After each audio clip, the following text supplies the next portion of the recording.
adventure begins on a Tuesday night. The kids from the loft are ready to fight. 30 years running, we ain't gonna fail. It's another great night for spinning a tale.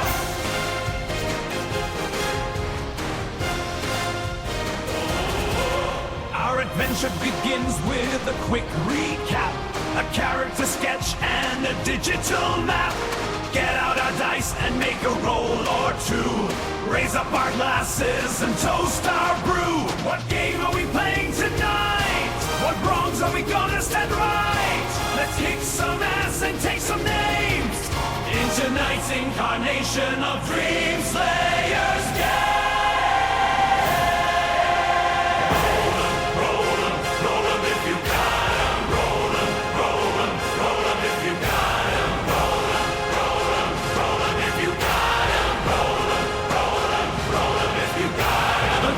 Arrive with a vicious attack, a swift blindside that takes us aback. But don't worry though, it'll all be just fine, especially if we all roll 69.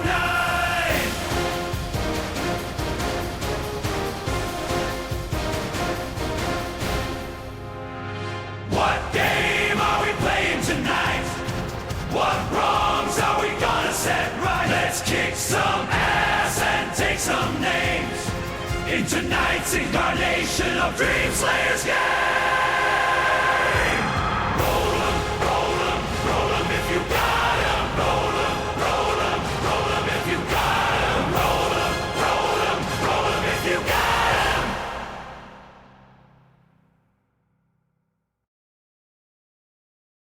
Last time on Marvel Galaxies, the seas were anything but calm as the children faced down the monstrous terror known only as the Octolus, an ancient abyssal nightmare from the deep. In the battle's climax, Griffin made a bold and harrowing choice, diving headfirst into the belly of the beast, seemingly sacrificing himself for the good of the family. But death is not so simple when you're one of the Blindfather's chosen. Drawing on the strange nature of his powers, Griffin defied mortality and clawed his way back into the land of the living, just in time to realize their victory had come at a steep cost. The Black Mast was taking on water, their path to the savage land slipping beneath the waves. But fate, as always, had another card to play. Through the mist came the eerie silhouette of the Sea Widow, the ghost ship of legend, crewed by the dead and captained by the infamous Theseus Moore. At Captain Barracuda's urging, the family and a portion of their crew climbed aboard, hoping for salvation. But the Sea Widow had her own destination in mind. Her course was steady. So the family descended into the captain's chamber and were met with a demand not of blood, but of truth. Each of them, one by one, was forced to give up a secret, a burden, a memory, a truth they had hidden from even themselves. And in doing so, they hoped to steer the ship away from doom and towards destiny. And when the final secret was given, when the pirate crew had bared their own buried shames, the Sea Widow creaked and groaned with spectral energy and changed her course. But nothing would prepare them for what came next. Uxaria, still out of sorts from the memory sacrifice below, found her mind violently pulled through the fabric of the cosmos. Her cosmic awareness surged beyond her limits, rocketing her consciousness to the center of the universe itself. And there, atop a throne of science and sorcery, she stood in the presence of the one being who claimed dominion over all creation, the God Emperor Doom. And Doom looked upon her, and he saw her. "I see you, Watcher," And now, Uxaria will learn the true meaning of being seen by Doom. The vast throne room is silent as a cathedral. White marble floors shimmer with golden light filtered through tall stained glass windows. Veins of silver and steel twist like circuitry across every pillar, every step. The hall pulses with a quiet, divine order. At the far end, on a raised platform, sits Doom. His throne is a construct of smooth obsidian darkness and searing celestial light. It radiates majesty and fear. Doom sits as if born to it, his metal mask polished to a mirror sheen, his white cloak falling like a snowstorm around his feet. To his right stands a tall man in a blue tunic, an orange sash crossing his waist, eyes calm but burning with an arcane fire. To his left, a radiant blonde woman in regal white gowns holds the hand of a young girl, no more than 10, both serene, both watchful. None of them speak. And then Doom rises, his gaze locked on Uxaria's astral form. She has just arrived, pulled into this place like a comet, caught in the gravity well of divinity. Doom's voice is a thunder in a vacuum, smooth as cold steel. I see you, Watcher. He descends one step, then another. No sound from his boots, just the hum of his presence, the tension of power barely held in check. Curious.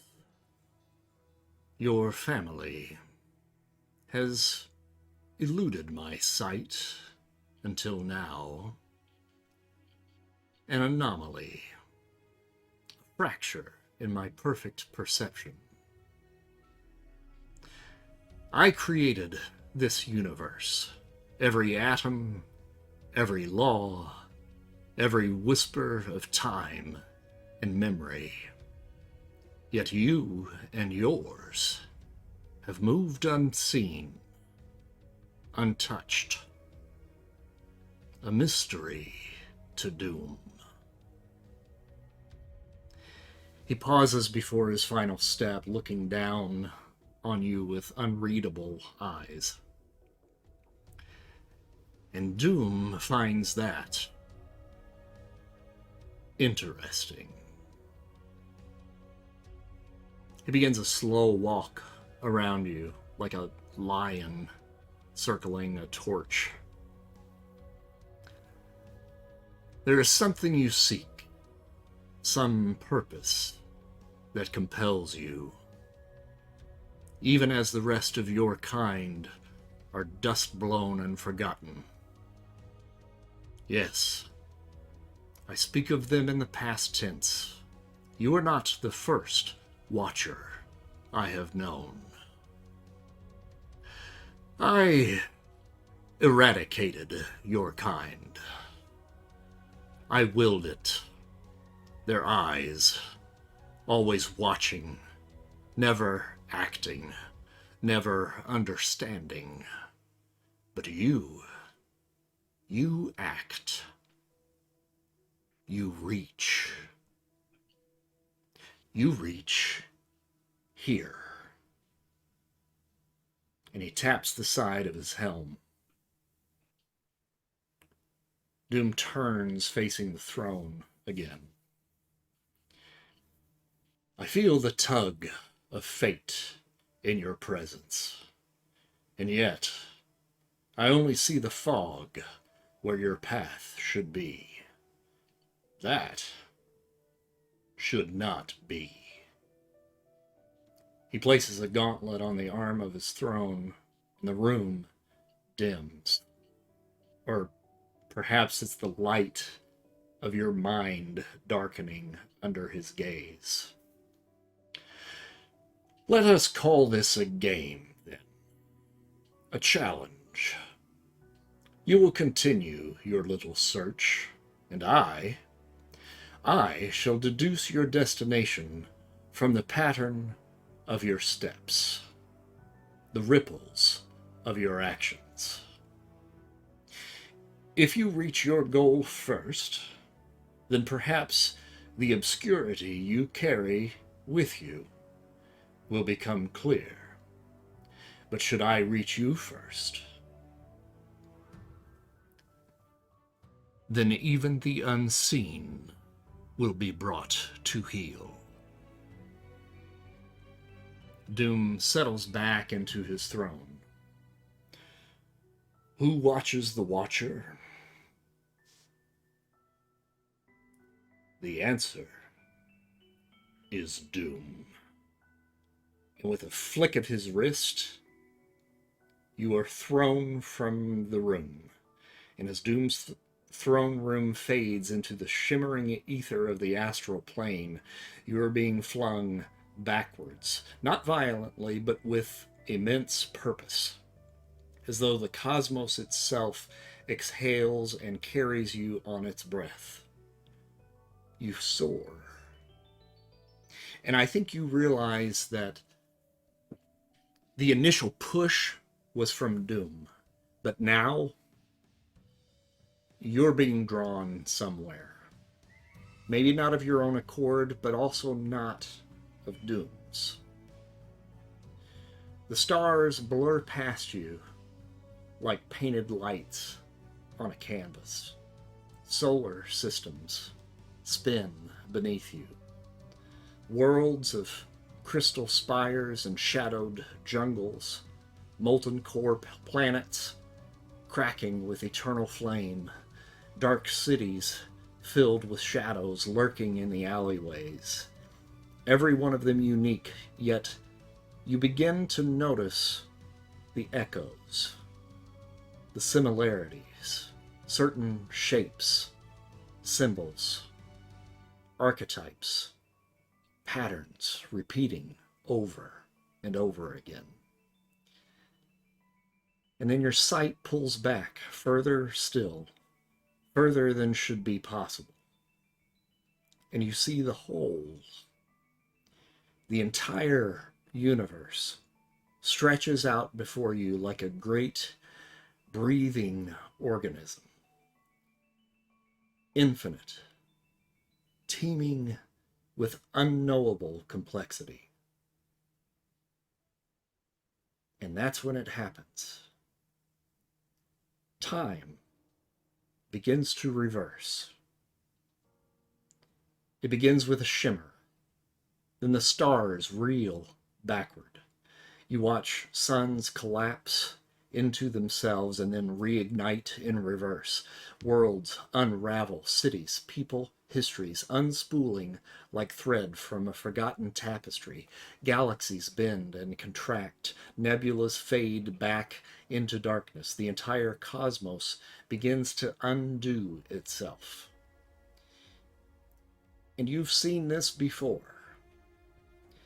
This is the vision you had when you first entered this strange universe, but now running backwards and magnified 1,000-fold.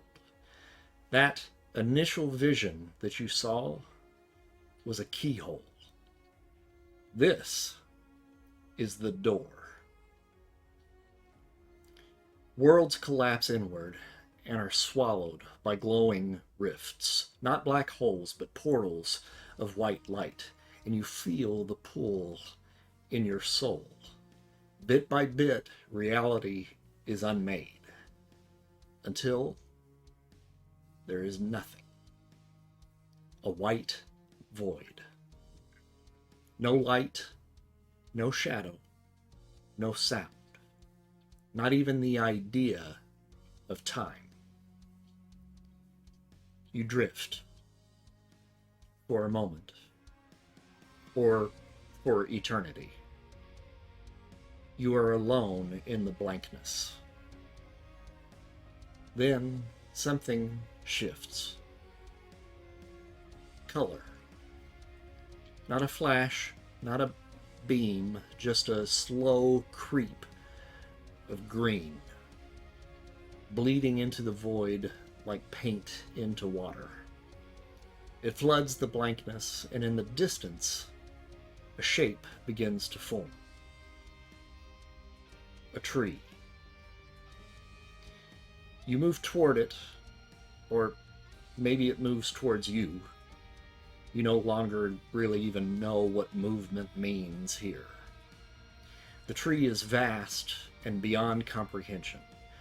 Its roots spiral downward into nothingness. Its branches twist endlessly into what might be the sky.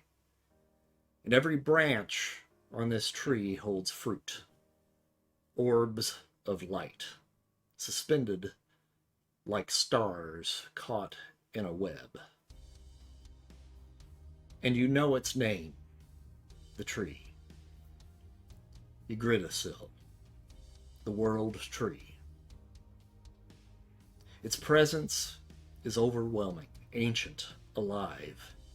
You feel the hum of existence vibrating through every limb. It's not just a tree, it's a map, it's a structure, a truth. You drift closer to one of the glowing fruits. Inside, there's a flicker of motion, an image, no, a memory, a life, a world. Each orb contains a universe. You see faces, some familiar, some alien. You see choices being made, wars being fought, great loves and great betrayals. You see the same people in different forms, different lives, endless variation, endless possibility. Your awareness expands, and you realize this is the multiverse. This is all that has ever been and all that ever could be. Your gaze drifts toward one of the glowing fruits hanging from Yggdrasil's endless branches. The light from within pulses dim at first, then brighter, revealing movement, sound, and life. You lean closer to the world, and it opens to you. Within it, you see darkness. A warehouse, cold, industrial. Shadows stretch across rusted railings and worn cement. Somewhere below, voices murmur, wary and hushed but filled with tension. Down the stairs comes a man. Tall, black. A leather trench coat brushing his boots. Sunglasses, even in the gloom. Every step carries purpose, coiled restraint. A sword, strapped to his back, hums with restrained violence. Beside him, an old man with a long beard and tired eyes lingers, a hunter past his prime. The man in black is called Blade. Your sight shifts. A gathering of others awaits him. Pale skin, eyes too hungry, fangs just barely sheathed. Vampires. They stand like jackals circling a lion. One steps forward. "Blade," he says, "meet the rest of the crew." Blade doesn't smile. Their leader emerges, arrogant, mocking. He circles Blade with the ease of someone who's never feared consequence. His words are needles, taunts, insults, jabs at what Blade is and what he isn't. Blade says nothing. Instead, he draws a silver stake, not to strike, but to spin it effortlessly between his fingers. A flickering blur of light in the shadows, a magician's flourish. The leader watches it. A mistake. Slap! Blade says nothing. Instead, his hand crashes into the vampire's face like a hammer. There is a pause. Then Blade repeats the motion. Another twirl, another slap. Precision. Control. Rage. Held on a knife's edge. The third time, the vampire snarls and lunges, but Blade is faster. He twists, grips, slams the vampire to his knees in a fluid, brutal motion, one hand on the back of his neck, the other driving a mechanical device on the back of his skull. Blade leans in close, calm, cold. Now, you have an explosive device attached to the back of your head. Silver nitrate. One push of a button, and your head goes pop. He stands. Do we understand each other now? Silence. Even the other vampires take a step back. And somewhere, beyond the edges of this moment, you sense the shape of this world, darker, sharper. A universe where monsters walk openly, and the line between hunter and hunted grows ever thinner. Another orb calls to you. The glow is soft, tinged with sorrow. You reach toward it, its surface parts like mist. The vision draws you inward, and you see a clock tower high above a sleeping city.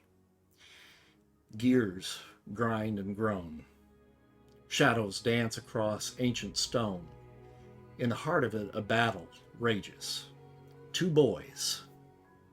But they are more than boys. One wears red and blue, his suit stretched across lean muscle, a spider emblazoned on his chest. He fights with desperation, not fury. His fists are fast, but his heart isn't in it. His opponent, greenish-black armor, eyes aglow with madness and pain. Once a friend, now a storm of blades and bombs. The Goblin. The clock tower begins to fracture. Great iron gears tear themselves loose and the tower shudders. Below them, suspended from a strand of delicate webbing, a girl dangles. Blonde hair, pale skin. Her eyes wide, not with fear, but with trust. She calls out, "Peter!" And in that moment, nothing else matters. The boy turns from his enemy, ignoring the danger. He dives. The world slows. Rubble falls like feathers. A single strand of web fires from his wrist, straight and fast. It catches her. She stops, inches from the floor.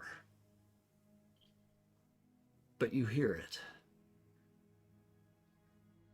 The snap. Sharp and final.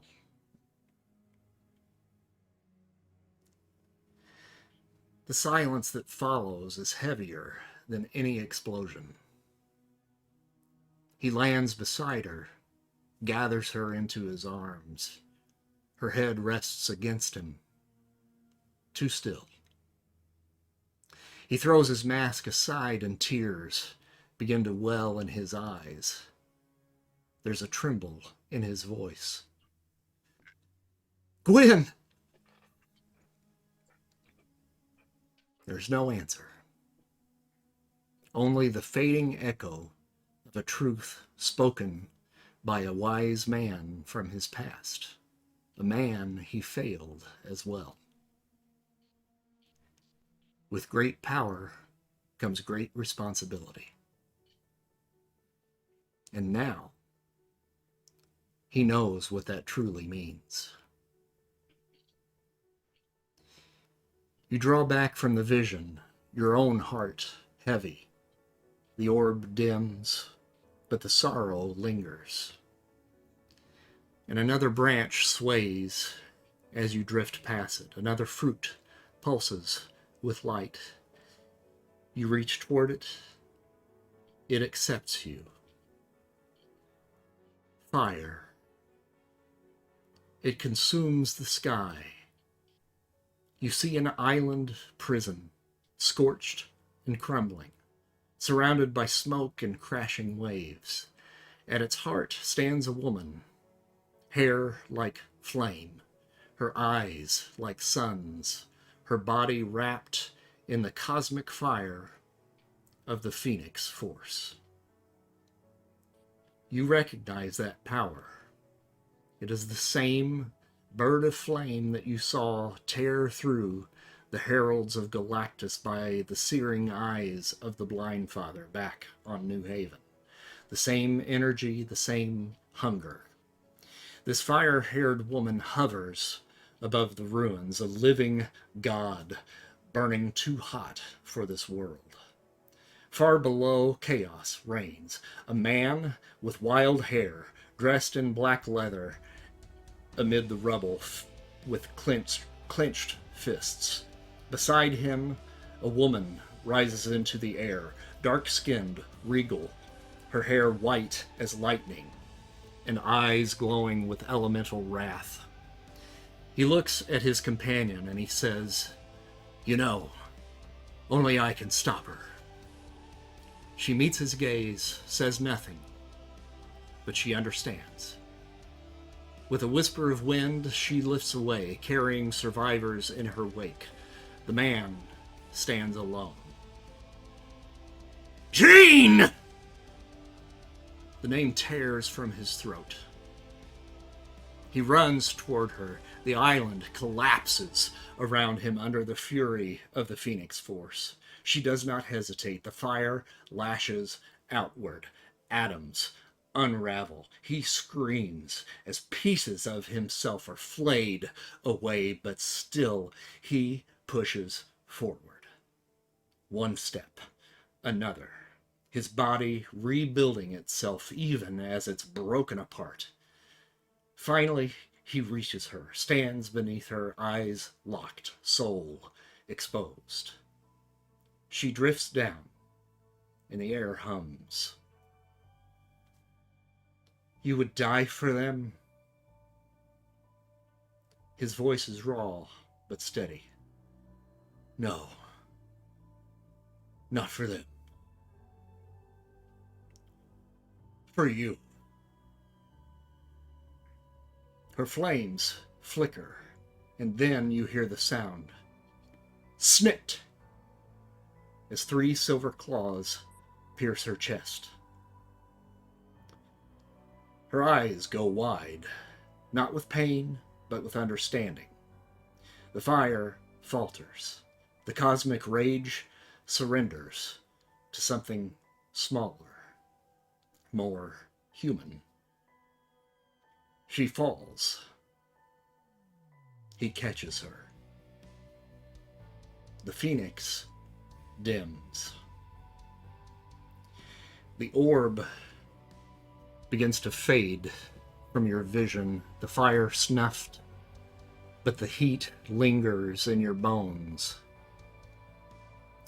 That kind of love, the kind that burns, leaves marks on even the cosmos. The next orb, you find yourself standing above an ancient and mystic tomb. A narrow bridge stretches over a waterfall. On one side, a band of war-weary champions, colorful soldiers, perhaps not in traditional uniform, but united in purpose and in soul. Their eyes are tired, their hope worn thin, but not gone. One of them rises. A magician, cloaked in emerald and red, lifts into the sky. His crimson scarf snaps in the wind like a banner. His hands burn with a greenish, arcane light. An unseen tiger roars. Ahead, on the opposite side of the bridge, a horror awaits. A gigantic, floating eye, ringed with writhing tentacles. It pulses with alien malice. You feel its hunger reach out into the world like a tide. The champions move as one and converge on this cosmic horror. The magician leads. Time bends. The vision shifts. And now you see the same band of heroes kneeling before a sacred pool in a faraway land in front of a giant disembodied head on a pedestal. A ritual is unfolding. Each one makes a sacrifice. You feel the weight of it. Not pain, but cost. It reminds you of what just happened just now on the Sea Widow, of your family, of what you gave, of what each of you had to give up. Then, through the rippling surface of the water, you see his eyes. A face.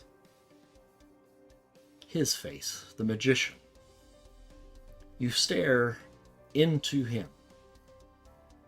and he into you, across the veil, across dimensions.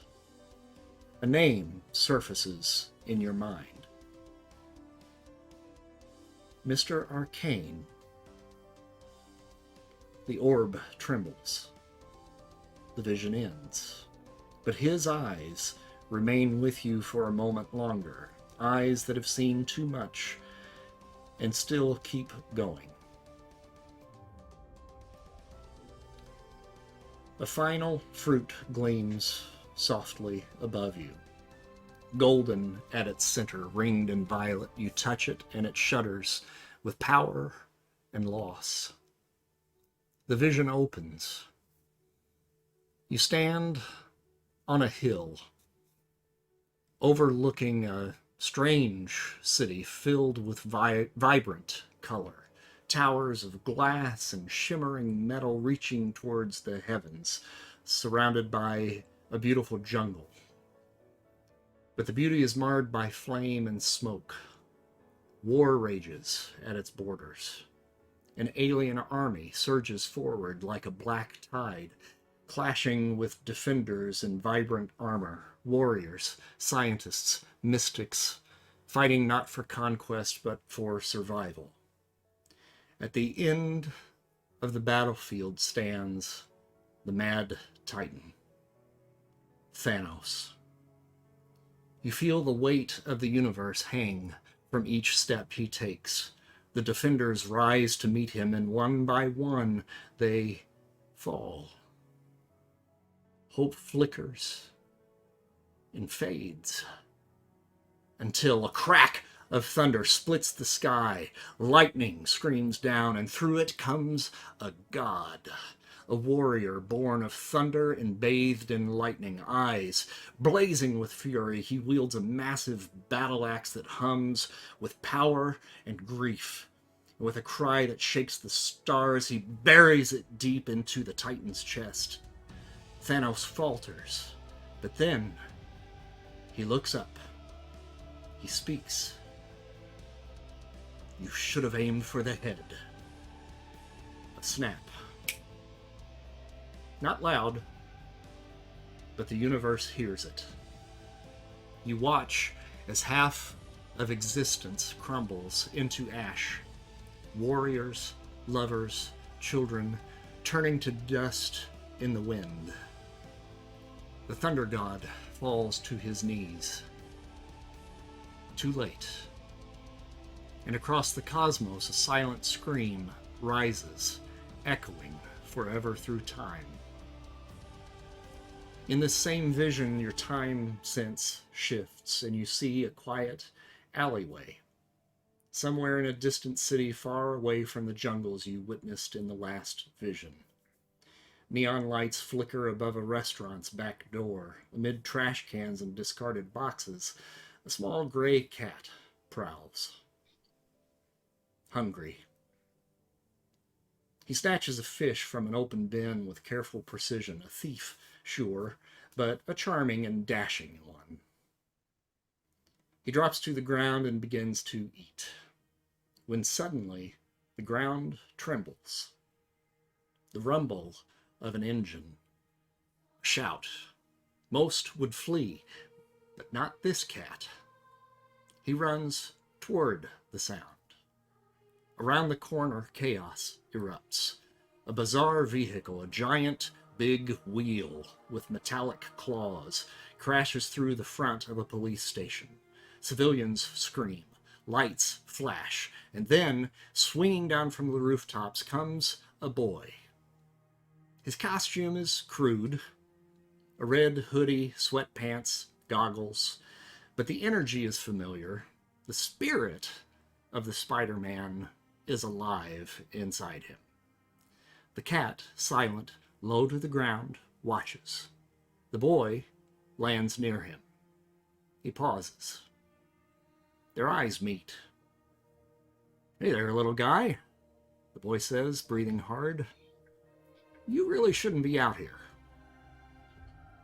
He holds out a hand. The cat takes a step. This is not a world-ending battle, not the fall of heroes or the rage of gods. But it matters. Because today, Mr. Cuddlebear will make his first friend. And the universe tilts, just slightly, toward hope.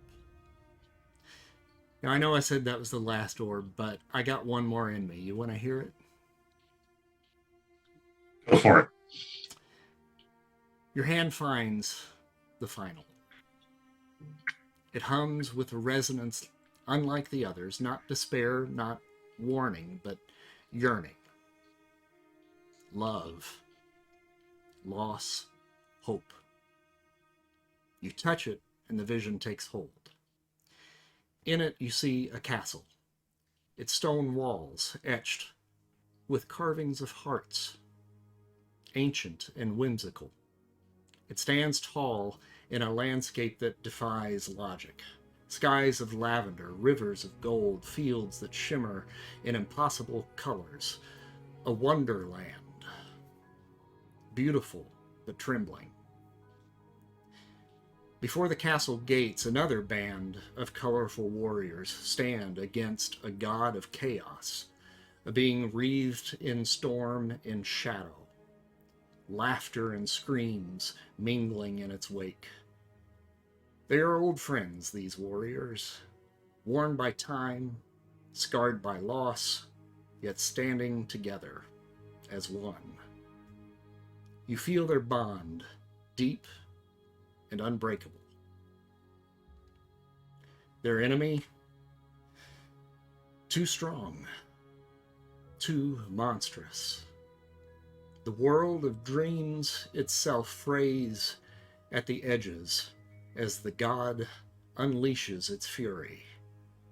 But these heroes refuse to yield, because beyond the battle, beyond the pain, they believe that if they win, the one they lost can be returned.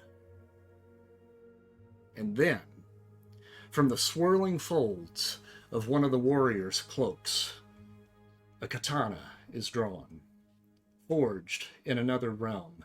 Its blade gleams with memory, with purpose. A weapon meant not for death, but for restoration. With one final cry, together they strike, and the god shatters, cast back into the abyss that spawned it. Silence. Then, From the space where chaos once stood, a figure rises. His presence is familiar, commanding, kind. Clad in shadows and light, bearing the weight of 1,000,000,000 dreams, he returns. The Dream Slayer. And he looks upon his family and smiles. He is home.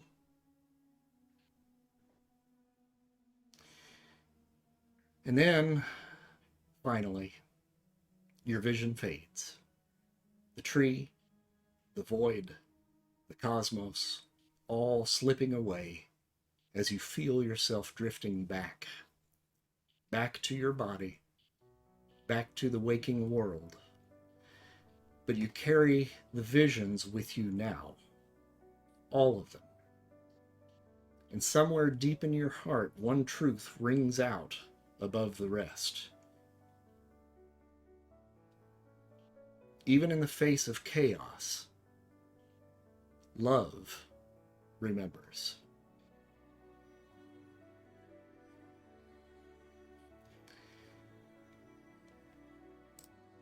You also now come to the realization that this universe that you have found yourself in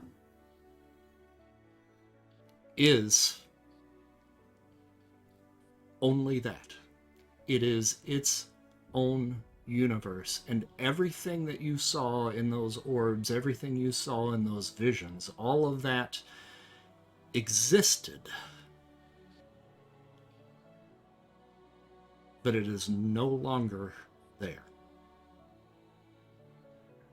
There is only this universe. And it is Doom's. And it is not right.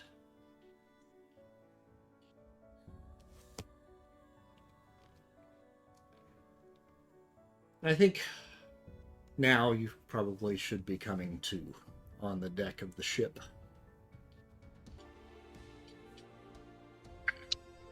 Your turn. You got to now just like repeat all that stuff to us. Was my mic on? Yeah, how the hell do we follow that up? We should stop. I need a moment.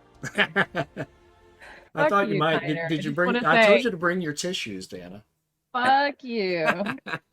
You know I love it. I got you with the Spider-Man first, and then it just kept going. That didn't is it? the worst death ever. I knew immediately. I was like, I don't want to see it. I don't want to see it. And he made me see it. So, as a quick aside here, just in case you guys don't know, some of you may not. The vision of the magician in the pool where they were giving the sacrifices themselves, that is one of our counterparts, in the Whispers, or I'm sorry, in the Shadow of Evil group. And last session, in their game, he saw the other side of that vision. So he saw you, Uxaria. So we're tying it together a little bit here, and I think my plan somewhere down the line is I'm actually going to maybe try to do a little crossover between those two groups. So I'm just really disappointed that I know it's not the same universe or same multiverse, but that you didn't stop and say that there was a guy eating his 40th taco. Oh, Kurt. We miss you, Kurt. All right, so Uxaria, I'm going to kind of leave it in your hands. You are now back on the ship. You never left, but your soul is back, and you have seen all of that, and you are aware of that. And additionally, you are now aware. You've been trying to hold this back ever since you got here because it's been too much for you, for your cosmic awareness, going from the little small tiny planet that you were from and the world that the universe that surrounded it. It was nothing. I mean, there were stars, there were planets, there were whatever up in the sky, but you didn't feel the whole of it. There was no more real life out there in that universe around New Haven, which now, seeing all of this, strikes you as very odd. The only life on New Haven was what you knew of it. The communities that were there. 10,000, maybe more. But that's it. Here, it's nearly infinite. And now you're in touch with all of it. You've been fighting it this whole time. Mhm. And there are consequences that come with that. Psychic consequences. Yeah. Make her roll a psyche. Nope. I'm going to have her refer to something. If you go to, let's see here. Is it in? No, it's not there. Oh, here we go. Okay, so if you go up to the top right of Foundry, there should be an icon there of you as you hover over it that says rollable tables, I think. So, all you got to do is, I think, oh yeah, okay, so it's a big table. Just hit the little red bar on the side and scroll down, and at the very bottom you'll see a tab there where you can hit roll. Yes. Click roll. Okay. As I am coming to, I think I say, I'm just muttering. I say, spirits, tell me, are these the shadows of things that must be? Maybe. Ooh, Okay. wow. So you have perceived body warping. So basically what happens with that is when at certain times I will have you roll a psyche feat when you are doing something important. And if you do not succeed in that, you can't call karma for it. If you do not succeed in that, then you will be at a disadvantage in whatever actions that you will be doing for a while, because everybody that you're looking at, their body is morphing. Yeah. Yeah. Okay. So we'll make a note on your sheet with that so that you can keep track of that. But now, basically what happens every time you decide to use cosmic awareness, you will make a psyche feat without calling karma. And if you fail that psyche feat, now there are two different psyche feats. There's one to actually just do the thing and do the cosmic awareness, but then there's a second just basic psyche feat, and that is to determine whether or not you receive some sort of flaw in return for using that power. These are stackable. They mount. You can get rid of them by spending karma, but it's going to cost about 1,000 karma points to get rid of them. What does it mean that they stack? Will be slowly going mad. So at the moment there's perceived body warping, but there could be other effects that could be acquired. Yep. Okay. Yep.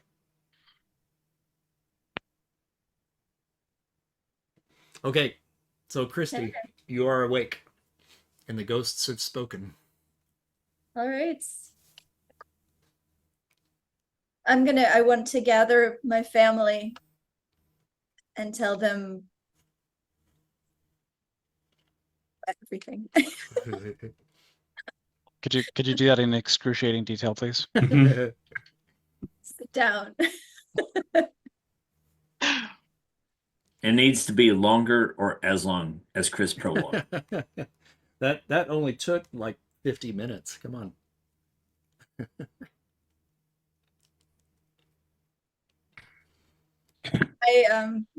Yeah. So I've do you basically spill everything?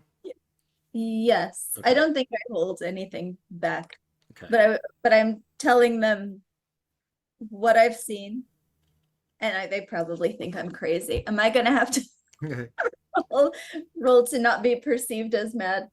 Um, I think you retell the story, and I think what you probably need to cap that with is what is your take yeah. on what you saw. My take is that we're hidden somehow from the vision of doom. And that's not right. There's something abnormal about that. And doom is playing with us like a cat and a ball of yarn, and it's unspooling in all different directions, and he can't track us yet, but he's trying to. And there are grave consequences when he finds us.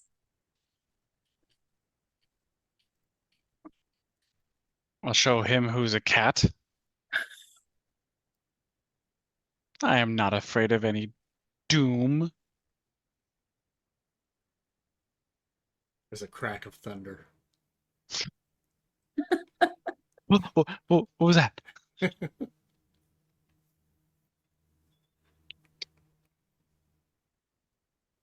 So what do we do? How does this change anything? We're still on the ship.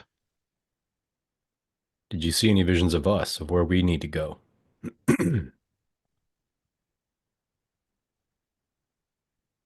What did I see of us? Good Lord. You saw replications of thousands of individuals in different worlds. There were no mirrors of you, of this family.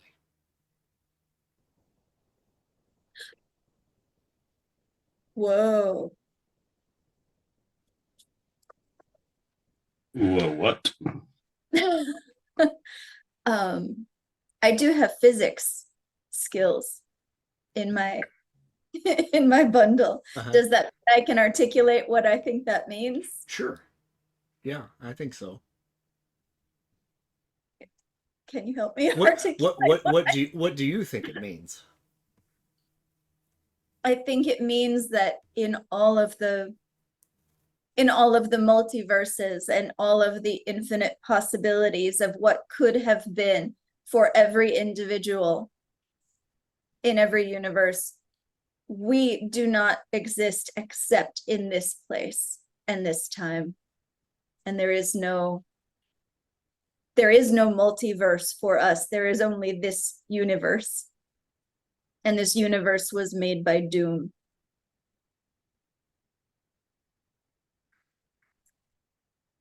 Larry pipes up with his new voice that he recently found and says, "Yeah, that's what she said." Oh, no. We all just turn and look. Oh, I can't. Tyner's gone. You killed him. I can't. No, Tyner. Shit. What makes us so special? Why is there only one of us? And if this doom thing is something that we're supposed to be afraid of in some way, even though I'm not, then all we have to do is get out of this universe. Hold on. Was this universe created by Doom, or did the Blindfather create this universe to protect us from Doom? You said that Doom couldn't see us until now, correct? yes. Wouldn't it follow then that we are being protected by Doom, from Doom?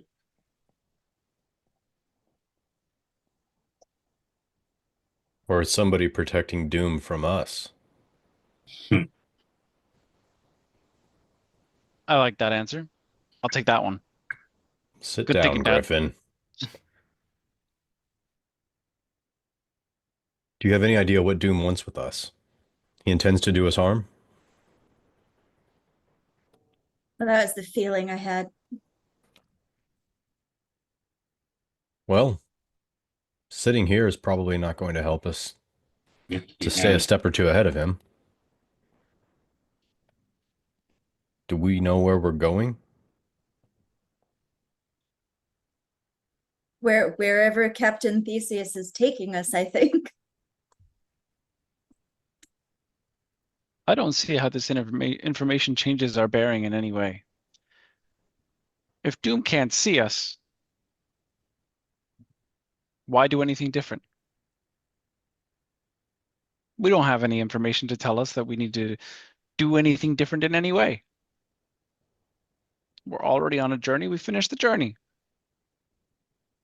But we must reach our goal before Doom catches us.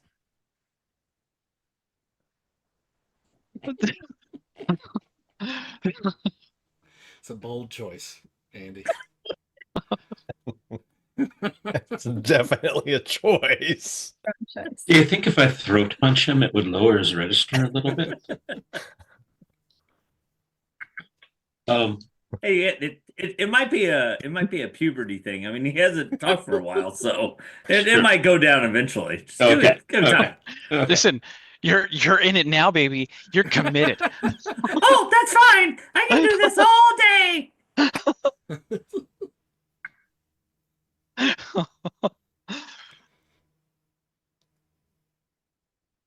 No, I don't.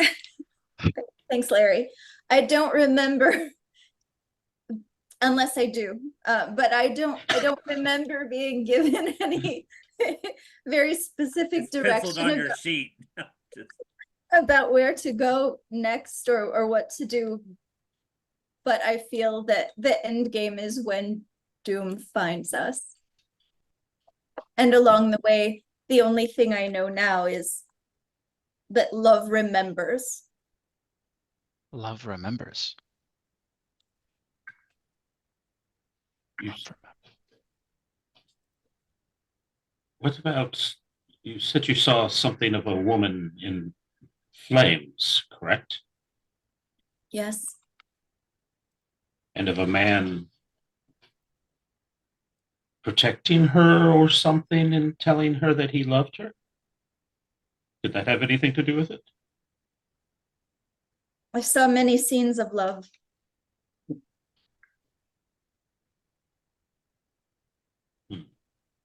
Why would all of these visions unfold before you? Are we meant to deviate from our path to go find anything that you saw?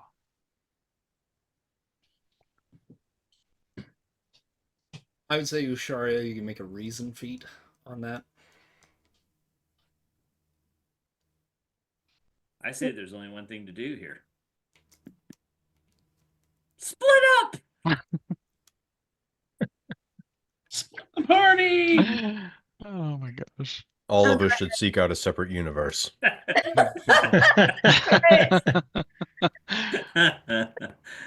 right. And try to correct the wrong that she saw. So karma on my reason feat. Okay. Ooh, 93. Ooh, good. Spend 10 and get a red. Great.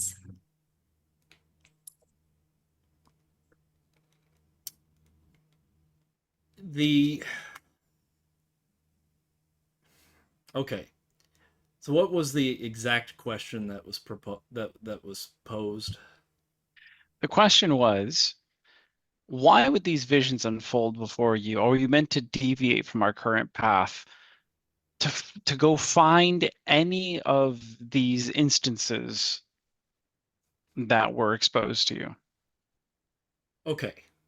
So Uxaria, going back to kind of an earlier question that was posed about, seeing the family in any of these visions and not seeing that, and your feeling on that, I think, is that you are an anomaly here in this universe. What that means, you don't know. But what you do know is that this universe is not what is supposed to be.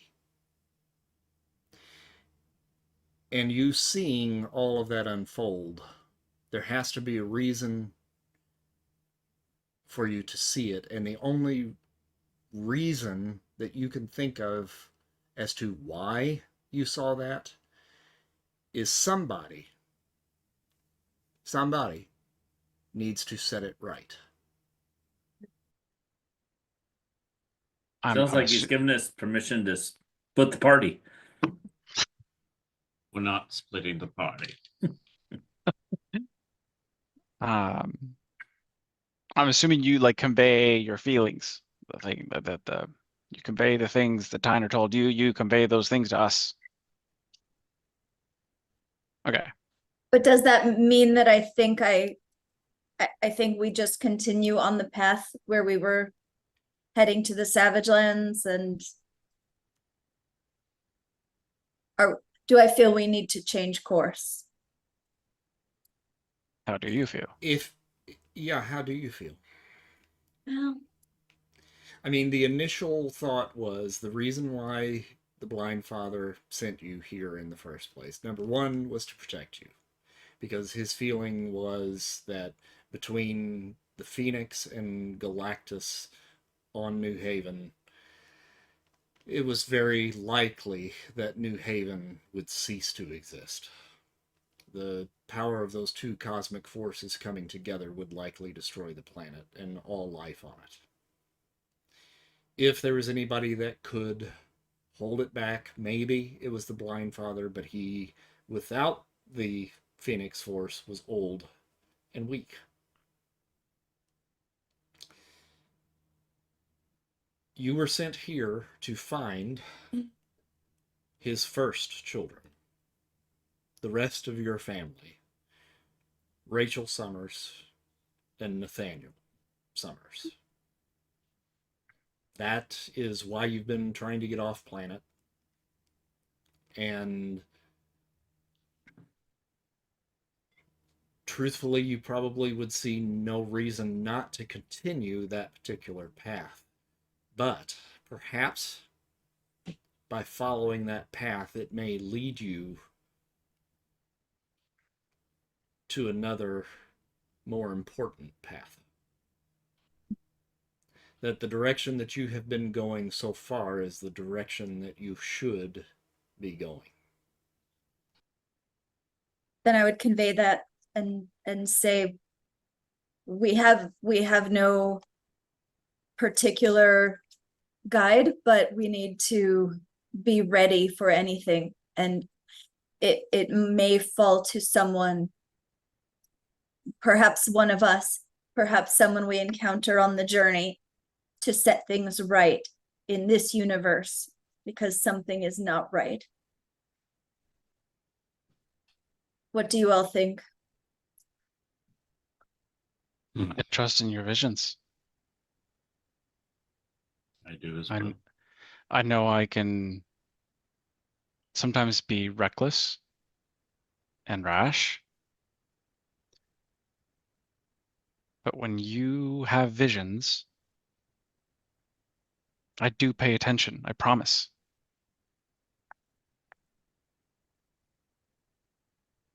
Thank you.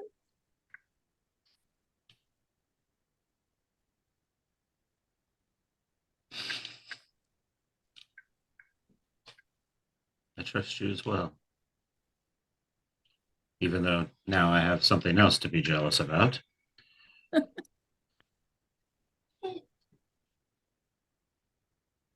I do believe you need to follow your visions and write whatever it has shown us and defeat this doom.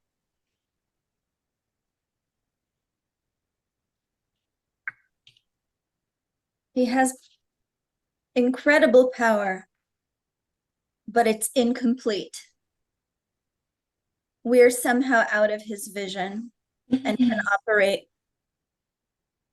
out of his control for the time being.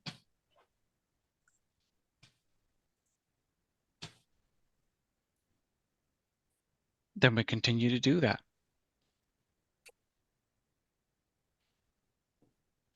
We find our family. I will go where you go, and know that you have my null blade at your back. I hold it up and look around at everybody else. And then Zapol slips out and holds up the Pazza blade.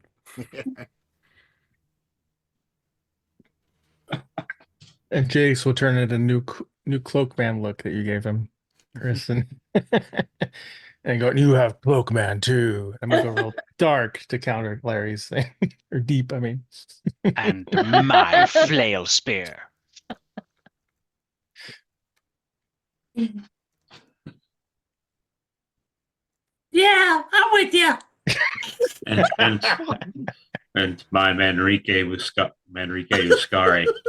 If I'm on, it's whatever I want to call it. My pointy chain thing My pointy chain thing. with the And silver my tips. And my amazing calves. I was gonna say, is it tipped or not tipped? It is tipped. Just the tip, though. Just the tip. Well, with some confusing yet newfound purpose, the Sea Widow drifts through the mist like a ghost returning home. And the waters grow strangely still, not calm, but waiting. And your journey takes you about 3 more days to reach your destination, and then you see it. Rising from the fog, like the edge of some forgotten dream, the savage land appears. Not so much an island as a wound torn into the skin of the world. Towering cliffs shrouded in green mist. Jungle canopies so thick with life you can hear them before you see them, chittering, howling, rustling with a chaos that feels both ancient and alive. And most importantly, the bone-chilling cold that you've become so used to over the past few weeks of travel has now been replaced with the hot, humid air of the savage land. Perfect for a bear cloak. Mm. The shoreline is black volcanic sand, and it steams gently under the warm breath of the jungle. Cracked stone monoliths stand half buried along the beach, carved in styles that you've never seen. Some with faces, some with claws. One of them lies toppled over on its side, and it's covered with vines. And there's a strange sigil that looks like a crown of serpents etched across its moss-covered brow. The Sea Widow groans beneath your feet, and the mists begin to pull back as if the land itself has recognized you or judged you. Captain Barracuda steps up beside you, the ever-present glint in his eye now dulled by salt and storm. She don't like being seen, this land. Savage land. She remembers everything. Blood spilled, oaths taken, beasts raised from bones. Gods walked here once, some still might. Your quarry, this Khazar. He may find you before you find him, or he may already be watching. He turns, and he says, "We'll be gone by nightfall. The widow don't sleep near this place. I gave you passage because of Conan. and 'cause you got a fire in your eyes. But this is where my compass stops. If you find gold, leave it. If you find gods, bow. And if you hear drums in the dark, run. He tips his battered tricorn hat in farewell, and the crew begins pulling ropes and turning sails. As you disembark, the widow eases away from the shore with a sound like a dying breath. And as you stand on the steaming sand, watching the ghost ship vanish into the mists, you feel it. The jungle is watching you back. Somewhere, not far off, something screams. Not a bird, not a beast. Something old. The savage land has accepted your arrival. Whether it will accept your return remains to be seen.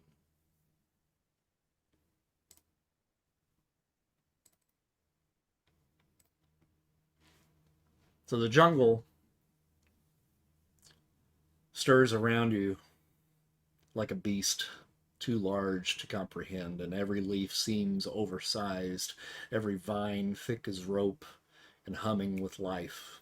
Insects buzz like tiny drums, and somewhere above, massive wings beat the air, briefly casting a long, lizard-like shadow across the beach. The volcano that Red Sonja had mentioned rises in the distance, a broken-toothed giant smoldering against the orange-tinted sky. It's not erupting, but smoke curls lazily from its peak. And that's where Red Sonja told you to go. She camped there once with Kazar and Shauna the she-devil, tracking some dark presence that had twisted the land itself. The path ahead is anything but clear. There's no road, no trail, just thick jungle. Crumbling ruins, half swallowed by time, and strange animal calls that echo like warnings. What do you do?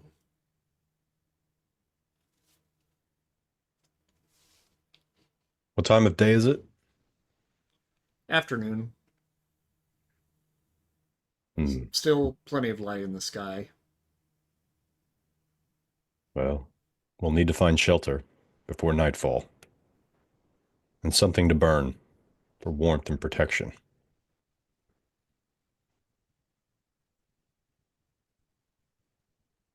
I guess I'll go look for some sticks.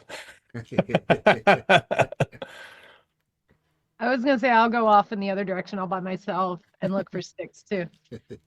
Let's split up and look for sticks.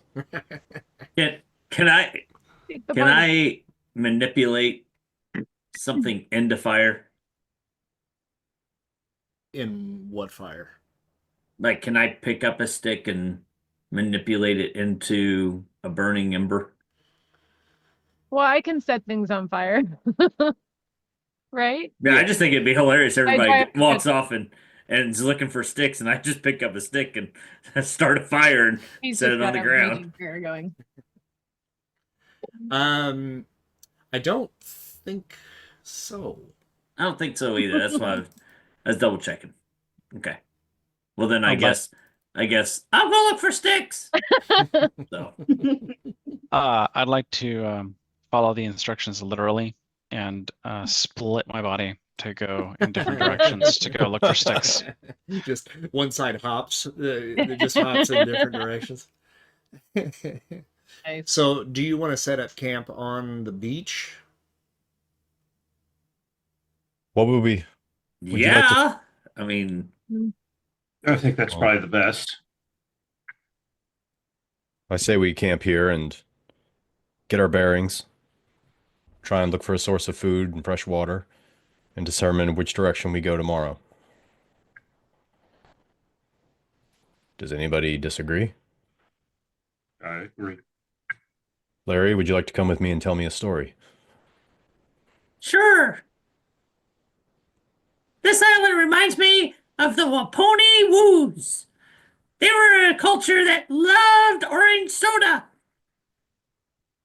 And they always looked for a sacrifice for their god, the Big Woo. What would they sacrifice? People, fruits, animals? People, Mmm. we must climb the top of the Big Woo. But only the sacrifice had to jump in the Big Woo. The Wu being a volcano. See, He's Spanish now too. I am becoming multilingual.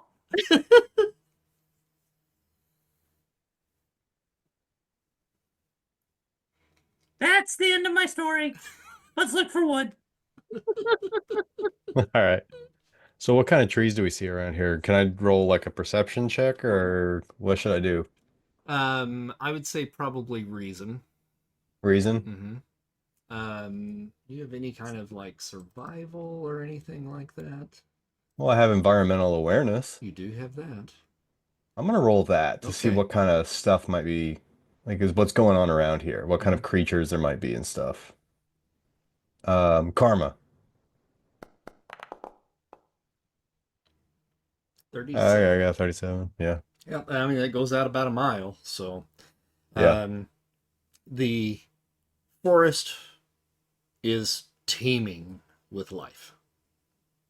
There are all manner of creatures inside there. Things as small as insects, birds, etc., but things that are big as well.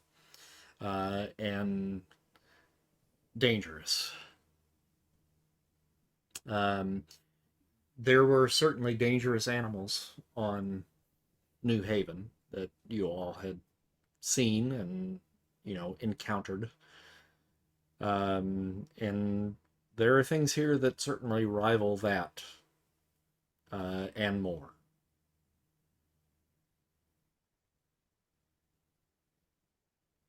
Larry, perhaps we shouldn't tell any more stories. Danger lurks in this here jungle.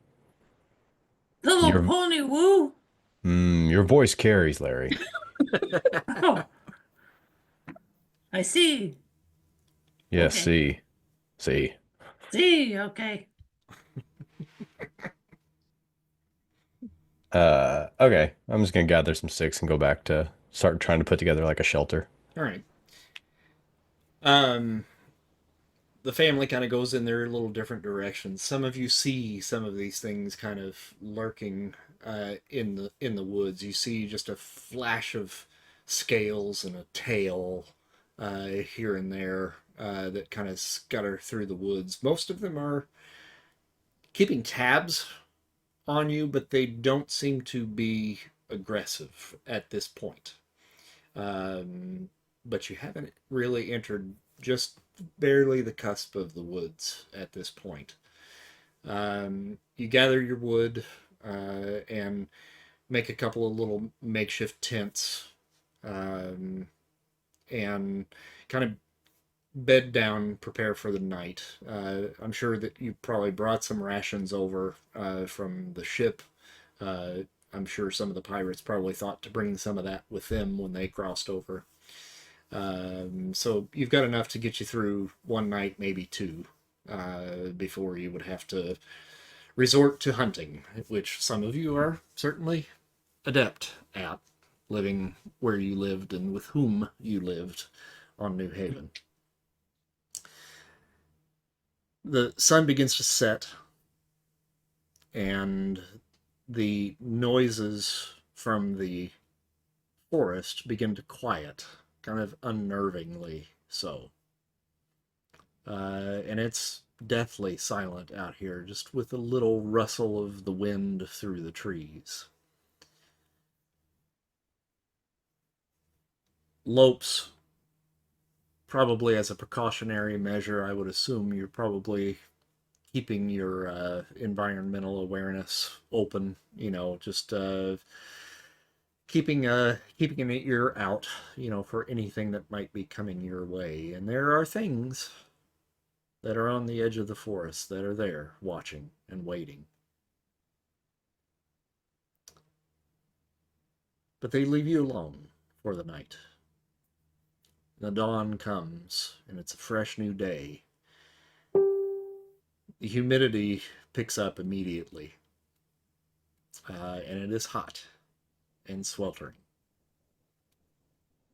And the volcano awaits. We're going to the volcano, right? To the volcano!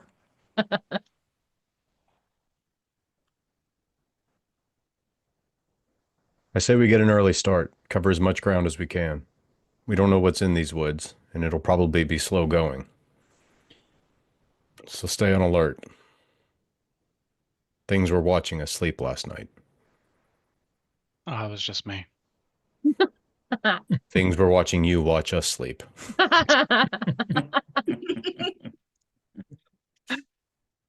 Double creep. So you begin your trek, and the jungle stirs around you like a beast too large to comprehend. Every leaf seems oversized, every vine as thick as rope. As I said, there's no road, no trail, just a thick jungle, climbing and crumbling ruins. But you press forward, and every step takes you deeper into a world untouched by time. You pass trees with bark like stone, their roots wrapping around massive skeletons half buried in the dirt, creatures with too many teeth and spines like sailboats. Flowers bloom in colors no painter could ever mix, and some seem to move as if breathing. At one point, you cross a shallow river the color of oxidized copper. Fish with bioluminescent eyes flash below the surface, too quick to catch, too alien to trust. You notice ancient totems lashed to trees, carved with serpent symbols and bleached bones. Something or someone still calls this place sacred. Then silence. Not a chirp, no buzz, no wind, and a clearing lies ahead.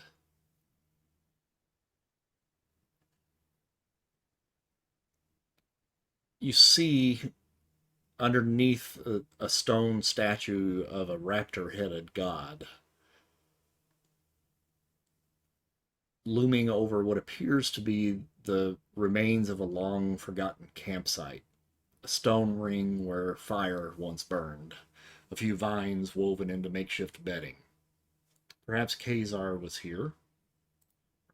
Perhaps something else.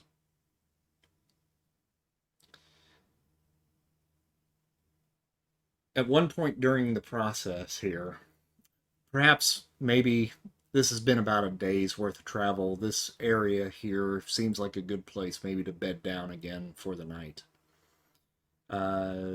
Again, you feel that presence out there in the jungle, watching, waiting. You've seen some of these creatures. And again, the night passes with little incident.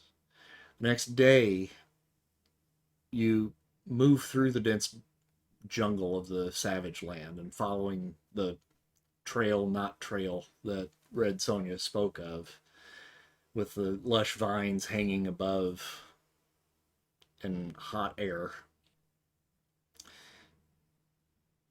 And along the way, you hear the noises of the jungle begin to quiet once again. And this time, the silence is deafening. Something scuttles about, breaking the silence, and you see eyes and teeth.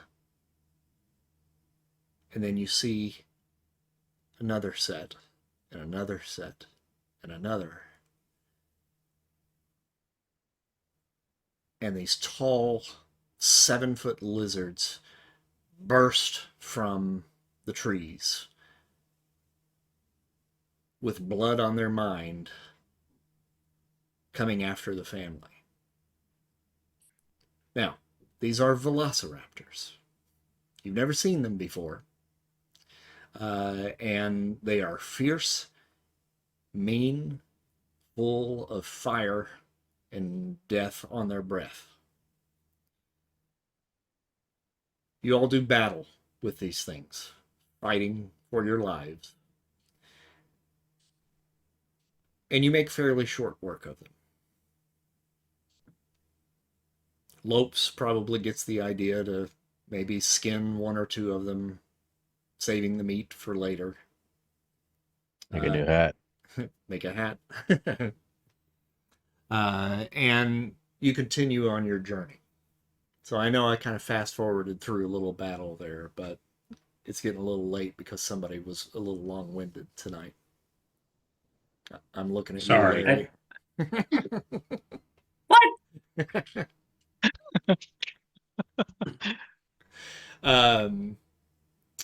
The following day, the kind of path that you're following kind of winds up towards a smoking silhouette of the distant volcano. And as you're moving in this direction, you realize, just as earlier, this path is no longer yours alone. And I'm going to pull up a map for you. Finally, a map. I hope it's a fork in the road. Perched along the moss-covered boulders and jungle outcroppings, almost like predators waiting to pounce, are a group of figures, twisted and terrifying, some of them barely human, others a little bit too human. You hear the roar of the cascading waterfall that is in front of them and behind them. And mist rising like ghostly fingers from the crashing basin below. A thin reptilian shape with leathery wings swoops down from the mist and lands on a jagged rock before you. His eyes narrow as he bares his fangs. Turn back, dreamwalkers. Your journey ends here, unless you'd like to end as fuel for the volcano gods. From the shadows behind him, a four-armed behemoth cracks his knuckles, all four of them, and lets out a low, eager grunt. And beside him, a squat, big-headed figure with twitching eyes tips a handheld control device strapped to his wrist and grins wide. Imagine my delight.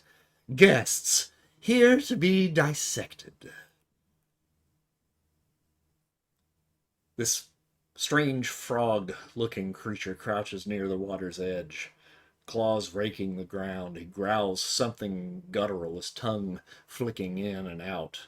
And then comes a tall, beautiful woman, regal and cold, her hands glowing faintly with magnetic energy as she steps forward. The volcano belongs to us, and so, perhaps, shall your minds. From nearby rocks, a low snarl. A wolf woman appears, pacing. Her eyes meet yours, yellow and wild, lips curled into a hunter's smile. A boulder shifts, and you suddenly realize it's not a boulder, it's a giant. His massive hammer thuds into the earth beside him, and he tilts his head, sensing your movement. I smell fear. Who brings fear to Gaza? And finally, the most unsettling of all, a woman, redhead, her eyes unnatural spirals, her presence almost nausea-inducing. Even standing still, she seems to warp the world around her. Come closer, and I'll make the world spin until you beg to fall. The roar of the waterfall is nothing compared to the wildness in these creatures' eyes. The only way up to the volcano lies behind them, and they are not stepping aside.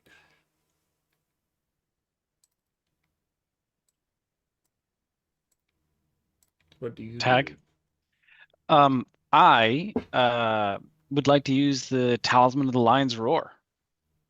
Excellent. And I would like to taunt them, saying something to the effect of, "The fear you smell is your own. We will cut through you if we must." All right. Is there a I'd like to roll, call. a roll Yep, that comes to as a remarkable. As I believe I'm rolling on a remarkable. Let me just double check that real quick. I do. I'm gonna call karma on that though. His choice. Oh no! Listen, Oh no! listen. This works out great for me. Don't worry about it. A 1 is a 1, sir.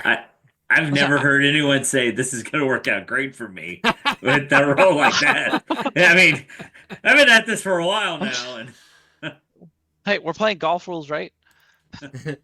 All members, Mulligan. all members of the Blindfather's family must now make a psyche feat. Oh, How do I roll that? God, Griffin. Including myself. Not you. Okay, sweet. Yeah, my psyche is intact. My psyche is iron trap over here. We're doing great. Will you allow us to call karma on it? Oh, sure. Is that the P in phase rep? Yep. P for psyche. Yeah. Karma. Karma. Yeah, hold on. Come on. Karma. I don't know which one's I mine. called karma on mine, so. I mean, things. Everybody's rolling. All right, Lope's got a yellow. Oh, yeah. Oh. Jace got a green. Larry got a white, but he called a karma. What? You- Now I got a yellow. Huh? Or No, you got a I white. got a yellow. No, you got a Mine- white. Mine says No, yellow no, right no. there. No, Uxaria it got a doesn't. white. I said I got a 69 I'm right looking there. right at it. So it does. Larry says 69. Oh, all right. Oh, but like 45 seconds ago it says 23. Oh, did it You roll must have rolled twice? twice, yeah. I'll take the 69. Mm, Hold on. 69. Has anyone gotten a 69? Yeah, but that you could have used that. I mean, it could have been on a better roll Well, you No. don't know what he's gonna say. Battle. He could say you're in all battle. major dumbasses now, right? I mean, not me. I got a 69. Sorry, I rolled so many yeah, times. you rolled like 20 times. I didn't have that window All open. right, I'll take your last one too, just because. Okay, thanks. Because Larry. Looks Hold on like a second. okay. I also accidentally rolled a bunch of times, Chris. No, you rolled a 1.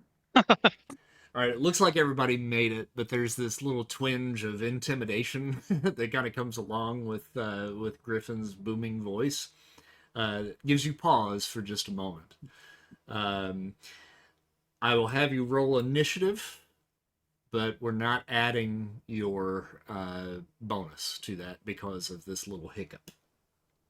Great. Mm. You're welcome, Dude. guys. And I shall start the battle. Oop, that's not what I wanted to do. There we go. There you I think I rolled a 3. go. The card keeps moving right when I go to click on it. No, Oh, exactly. You got a 5.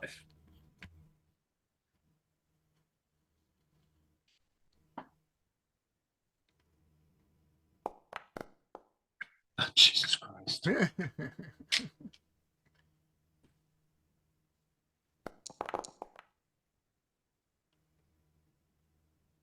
Did mine not roll? No, it didn't. Keep losing myself. There I am. There you Thank you. go. Excuse me. Okay. All the rolls have been made. Now roll again. No. You don't have that ability in this game, Clint. I want to play the other game where I have advantage on every single roll I make. All right, Uxaria. It All comes to right. you. I'm going to target the one who threatened all of our psyches. Is that Zaladane? Zaladane, yep. Well, With- no. Oh, yeah. Vertigo. Vertigo would have been the one. And I said redhead. She's actually got greenish hair. Okay. I will target her with the hypno disc Okay. if I can get in her sight. Yep. Do I need to move to catch her eye? Yeah, you might. Now that going that way, you won't be able to go that way. You've got to go up and around this path.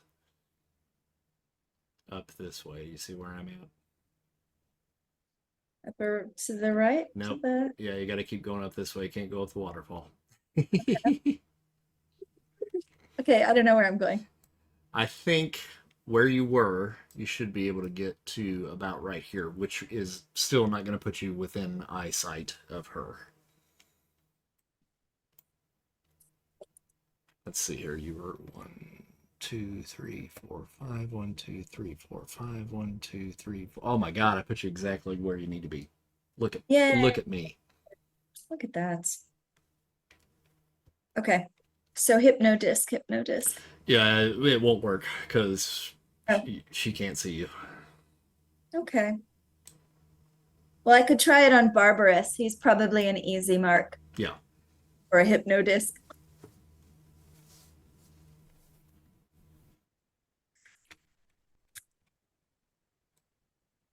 Actually, let me try on him the Pictish blowgun. Okay.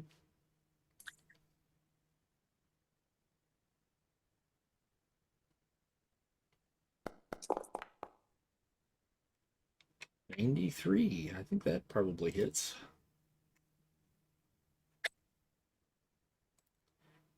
How much damage does that do? Typical poison damage of remarkable good damage. Okay, so good for the initial strike. So let's see. He does not have body armor, so that will work.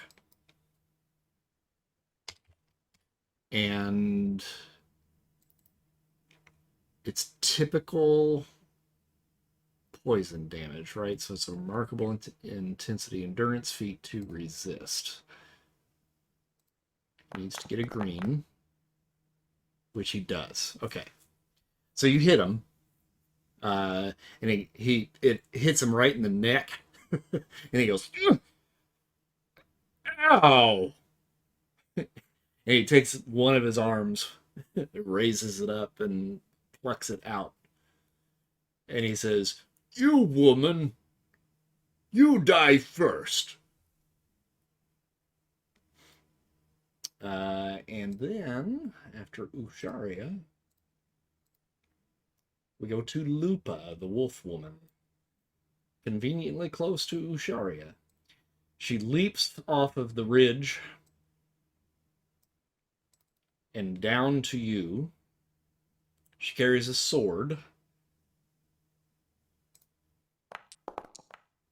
Slashes at you with it and misses. Amphibious, the frogman, goes next.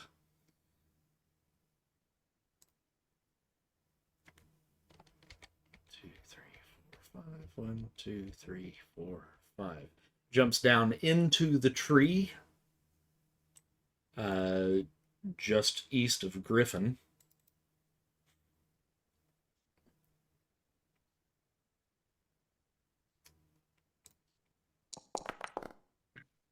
Lashes out his tongue in your direction.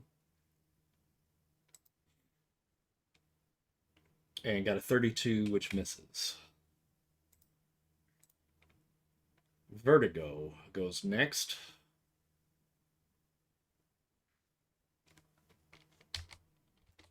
Oops. Be 1, 2, 3, 4, 5. 1, 2, 3, 4, 5, 1. So right there, comes to the edge of the waterfall, raises her hands in a flourish, looking at the group, getting a 51. Lopes, Thalia, Clag, Jace, and Larry. I need you to roll a psyche feat. Karma. Karma. Karma.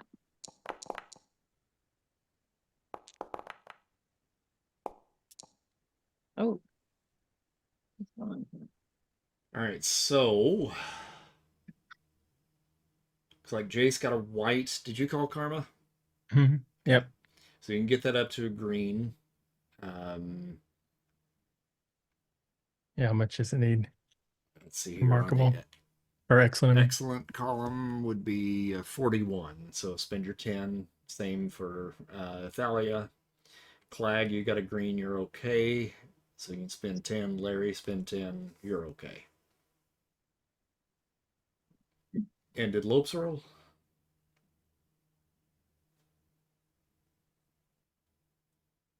No, Lopes had to step away for a second. What did I miss? Oh, okay. Just roll a psyche feat for me, please. Oh, okay. Karma.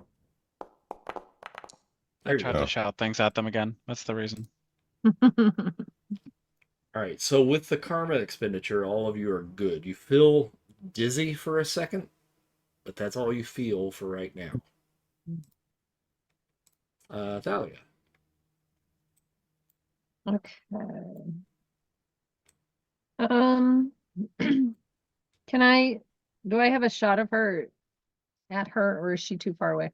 Yeah, it's I can't. fairly Okay. clean shot. You've got the mist there that's a little bit obscuring the view, but yeah, you should still be able to hit her okay. Good. I'm going to use my longbow with spark, with telekinesis and kinetic and all the stuff. But you'll have to remind me where I roll. I don't know if I roll on kinetic control or telekinesis or on the bow. Go I down. always forget. Yeah, go down to your archery. It's amazing if using telekinesis. Amazing if using telekinesis. Okay. Karma. 62 on the amazing. Hmm. You want to get that up to a red, you got to get it to a 91. Oh. Yeah. Yeah, sure, why not? Okay.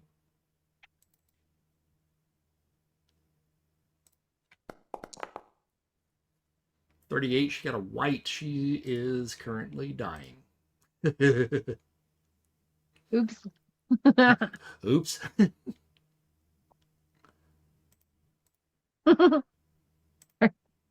I'm out. Bye. Larry. No, Jace. Sorry. So I see the frog guy, right? Amphibious up Yeah. there in a tree. In the tree. How far away is that? How much is each square? It's about 5 feet. 5 feet. Mm-hmm. I'll move forward a little bit. I guess I can just move myself here. Because I can reach out like 44 yards, technically, in theory. I'm gonna take my cloak, my cloak form, Mm-hmm.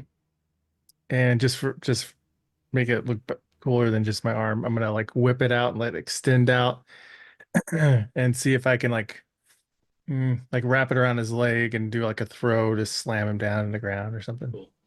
I was secretly hoping you were going to figure out you could do that, so that's good. Yeah. All right, so let me look here. My wrestling. So it's the hit here. So karma.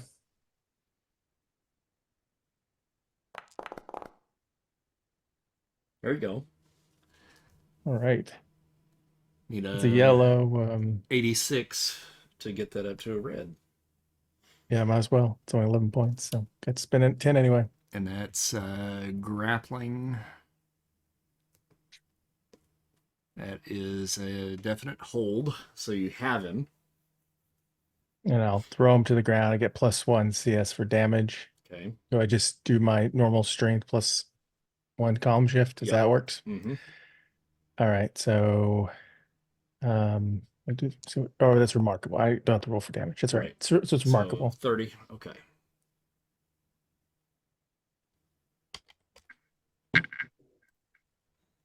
Where do Does you that look like they hurt him at all? Where do you want to put him?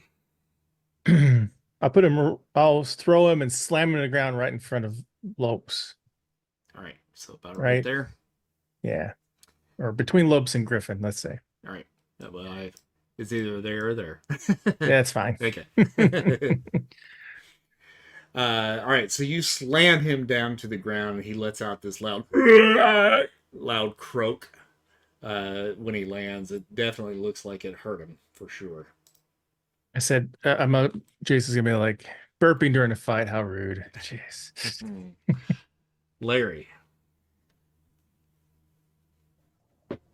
Does Sauron have anything on him, or is he just all scales? He's like naked as the day he was born.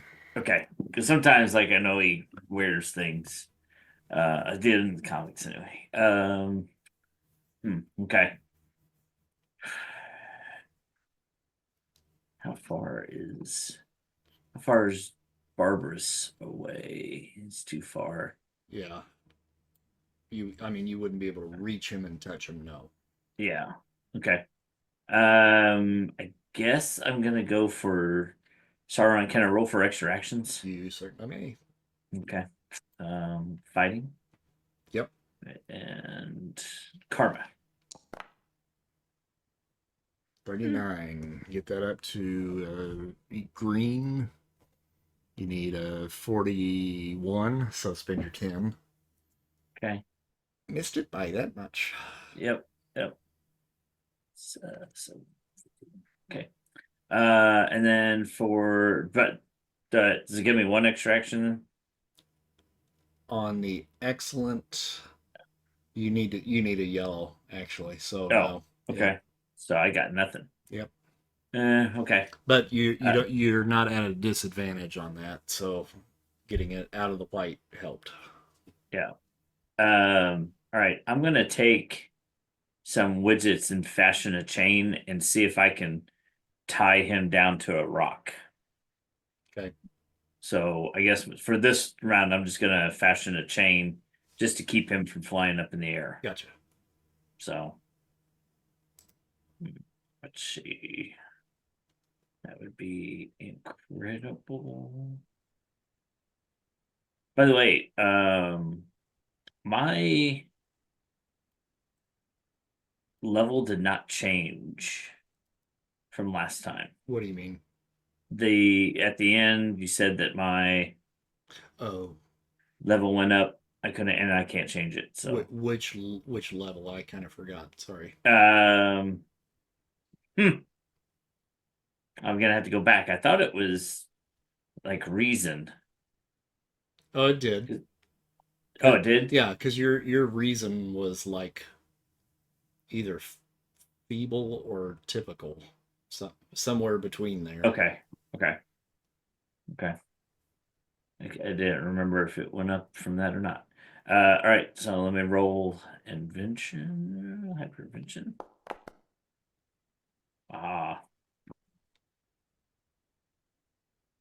85. Okay, yeah. So you're Yep. able to fashion a chain. Yep. And then you have no extra actions, so that's it for you for that. All right, Barbarous. Uxaria. He's making good on his promise, and he's leaping off, landing next to you. And number 1, rolling for extra actions. Got that, so he's got 2 actions altogether. Slashes at you with his sword. With the first one, gets a 64 to hit. Would you like to attempt to evade?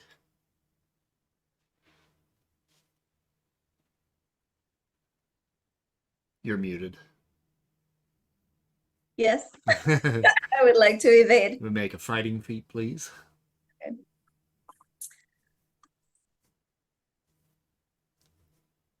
karma.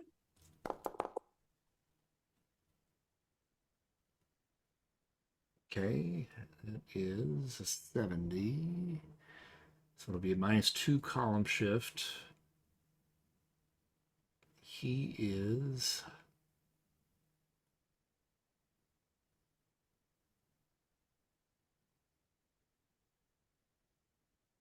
on the remarkable table. Okay, so that's 64. Okay, where's that put it? All right, so he still hits. And you are going to take 50 points of damage. Okay.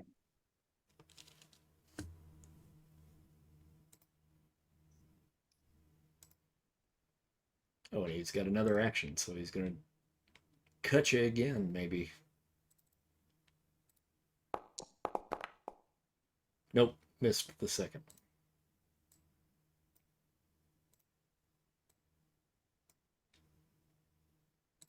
All right, Griffin. All righty. Well, I see Uxaria is getting ganged up on over here, so I need to go provide some support. I would like to move in right there. And I know I've been rolling really well so far.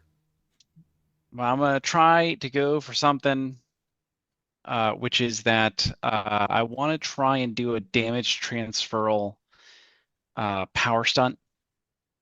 This is something I tried a long time ago and it didn't work out. And I want to try it again, which was I want to take the damage that has been given to Uxaria, bring it into myself, and give it to Barbarous. Gotcha. So I would make just a fighting feat first. I mean, at first, sorry, if it's all right, can I do extra actions? Yes. Which is also a fighting feat, right? Yeah. Okay, karma. 31. Ooh, glad I got that one out of the way. Incredible. Get it up to 61, so spend 30 to get you there to get a yellow. So that would get you a total of 3. And the fighting feat is to basically touch both of them. Yes. So that's one action. And then the transfer will be action number 2. Got it. All right, so then fighting feat karma. Oof. You got that one out of the way, didn't you? Yeah, that's 2 of them out of the way. On the incredible table, get it up to 31. So 21 points there ought to do ya. Man, I am burning fuel here. Okay. And then, all right. Then you'll roll your transferal. And it failed the first time that you tried it, right? So you still got to get a red. Correct. Now,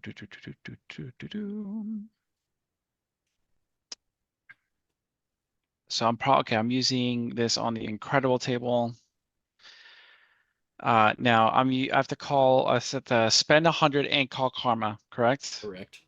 The 100 I can spend from either pool? Correct. Okay. You know what? I'll just spend it from this one, it's fine. Okay, and calling karma. Please, just this. Yay! I think that'll do it. There you go. Woo! All right. All right, so Uxaria, you are healed by 50 points. Yay. And Barbarous goes down 50.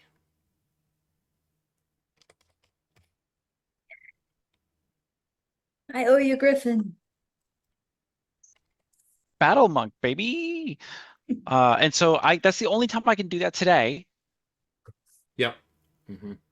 And next time that'll be a yellow. Correct. So cool. Make a note somewhere that you've got at least one in that direction. Yep. And then you've got one more action. Oh, I do. Well, then you know what? It's time to break out the flail spear and take a swing at good old Barbarous for hitting my friend. All right. Your auntie. Yeah. All right, and I'll call Karma to hit on this one as well. 33 on the monstrous table. Get that up to a. All right, I can't see. 51. Okay, got it.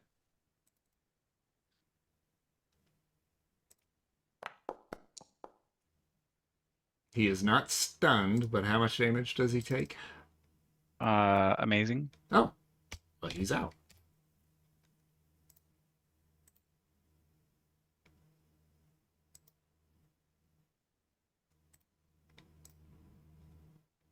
He goes down. Gaza, the giant,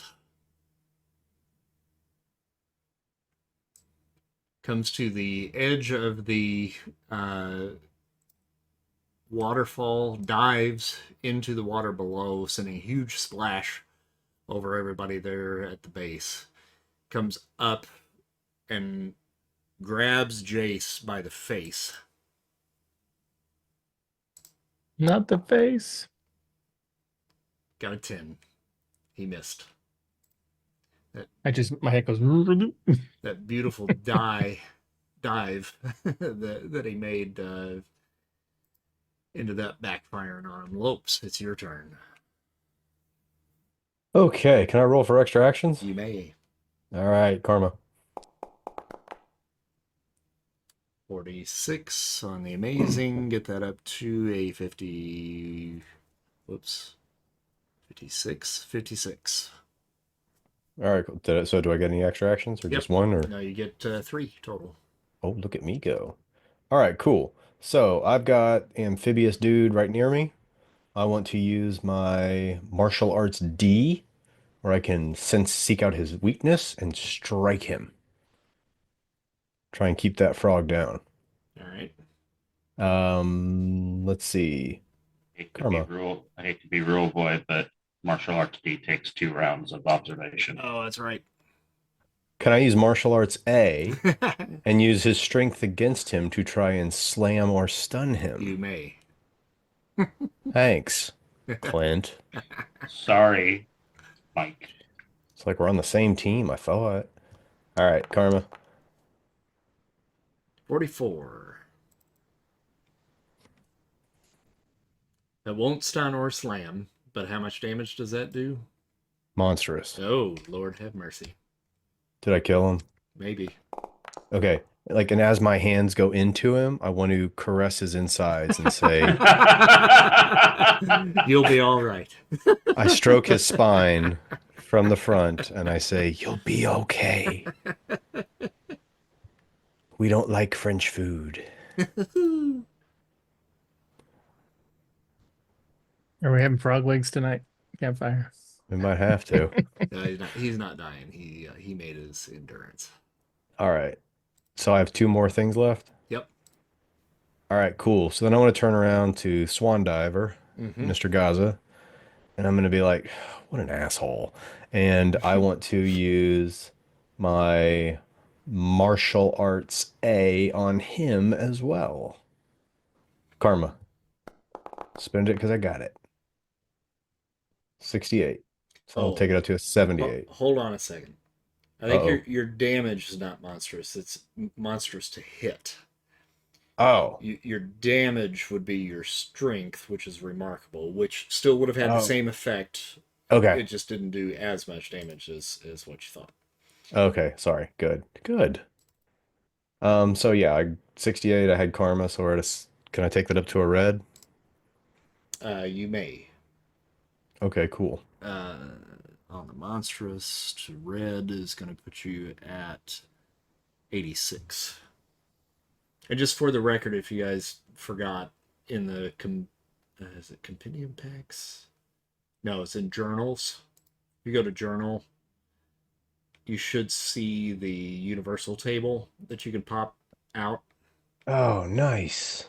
Just click the load PDF, and then it's there for you. That'll help me out, so I don't have to look at it every time. Thank you. And then So did I? Yes, you Did I hit get him. him? and 30 points of damage there. And All right. you've got one more attack. All right. How bad did that hurt him? I mean, it hurt him. It did all right. Mhm. All right, cool. Then I'm gonna follow that up by whipping out my Knoll blade and trying to cut his leg. Okay. Karma. 88. Ooh, so that takes that up to a 98. Yep. Which would be red. Yarp. Cool. He got a 93. He's not dying. Okay, and that does 9. That does, where is it? My Knoll blade does amazing damage. Okay.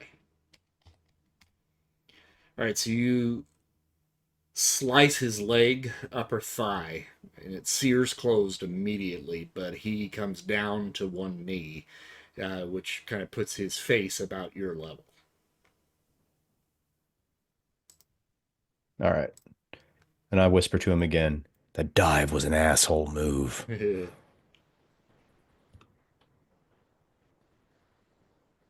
I'm out of actions. All right. Brainchild comes to the edge of the cliff here.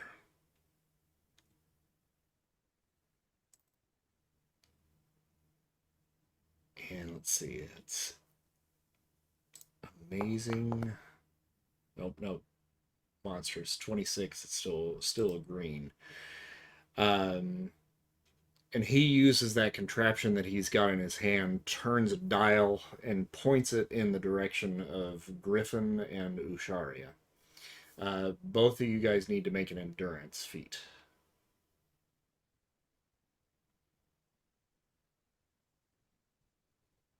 Endurance feat, karma. 50 and 41, that's a green for both of you. You got a green as well. Okay, so like you guys feel like you're being held in place for just a moment, like you're moving through molasses, but you're able to kind of break out of it. Clag.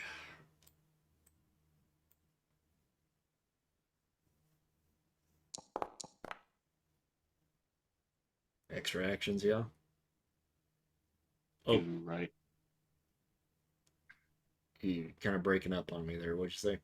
It gives me 2, right? 2. Or Let's see. Remarkable, you can only get 2, right? No, you can get 3, but I think you have to roll a red. So I can take that 2 red and get 3. Yep. Which I will do. Okie dokie. I just saw that Brainchild walked up and he put something in his hand and he started to play with it. So I'm going to hyper leap towards him and just try to take him out and wipe that thing out of his hands. Okay. So karma on that.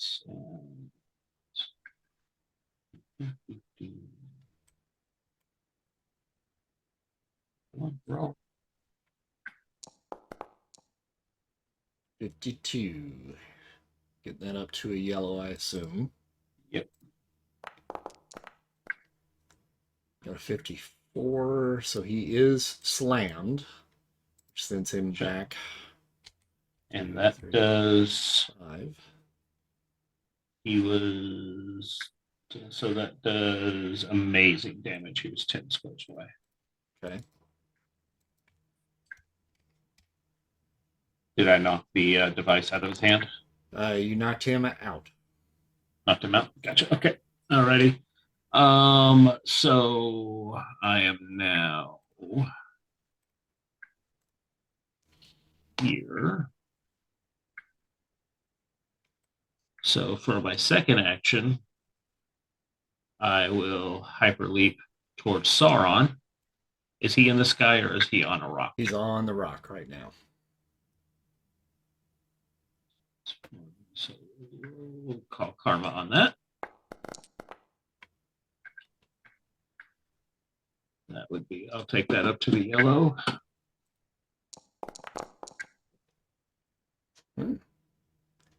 Grand slam.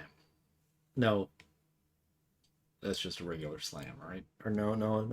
It's a grand slam. All right. So he goes flying, not of his own accord.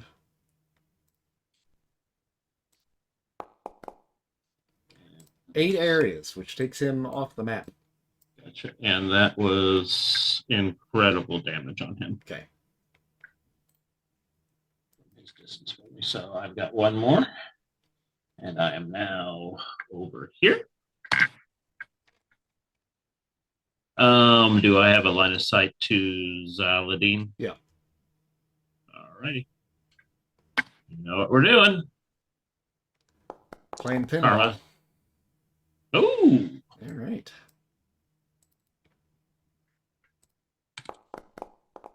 Ooh. Yeah. Ooh, indeed. And that was, I believe, amazing damage on him, if I'm not mistaken. He was 9. Right? Oh, no. It's amazing damage on him. She goes flying off the edge and into the waterfall on this side. Don't drown, dearie.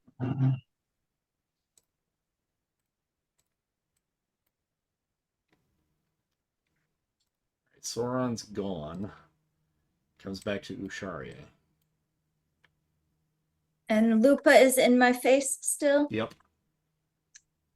Well, I will take the vibrang as if it's just a blade and slice it right into her. Okay.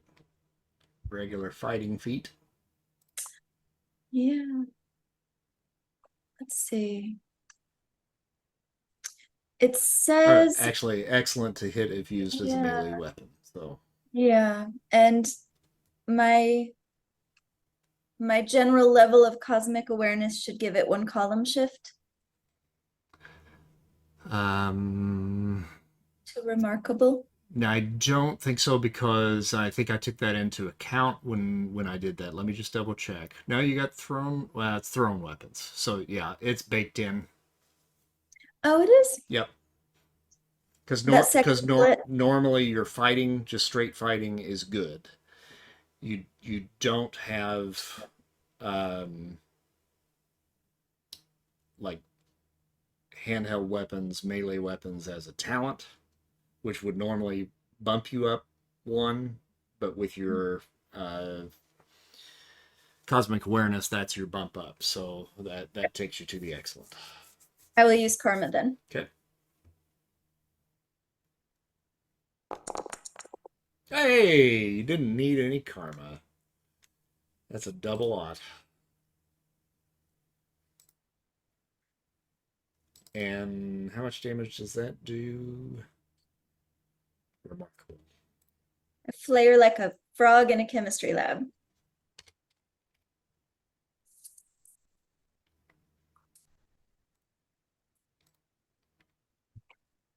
And then she's going to retaliate with a slash of her claws. And falls into the water. And gets stuck in between the tree and the boulder. Because she rolled a rock. That one's Before a we good move roll. on, She did. before we move on, I want to go back to something that Christy said, and that was a frog in a chemistry lab. Wouldn't that be a biology That lab? would be a biology lab. Okay, I just double checking. And I thought, man, I don't think I remember that from chemistry. Yeah, but what if you poured acid on the frog? That could be.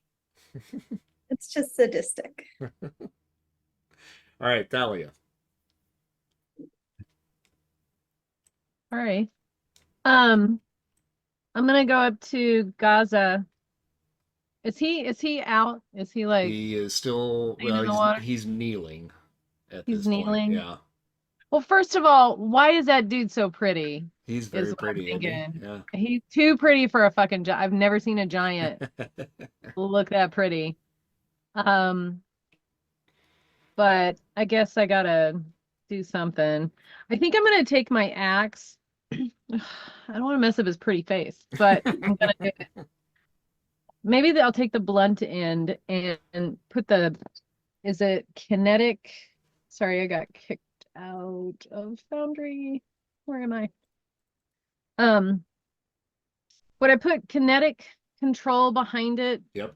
to give it more power? Yep. And am I rolling that on just the kinetic control? Because I do not have the literal axe on here, even though I do have the axe, Andy. Yes, so yeah, you'll roll on the kinetic control for that, yeah. Okay. Karma. Conking him in the head, Ooh, hopefully. 99. Oh, geez. To kill him too. A blunt end. I said the other, the blunt, not Okay, all right. the end. I did say that. He's not dying, but he's out. He's so pretty. You should take some of his hair. Oh, yeah. There's probably something there. Or just cut his face off and wear it. He'd go really good with my Oh. bear reptile hat. Oh, That's right. Andy didn't do it. Jace.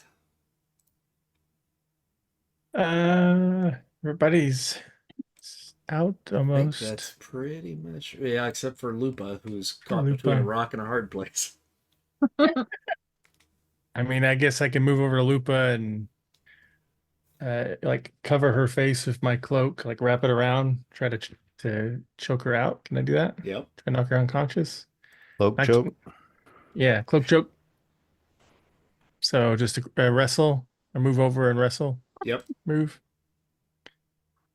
Oops. What's my?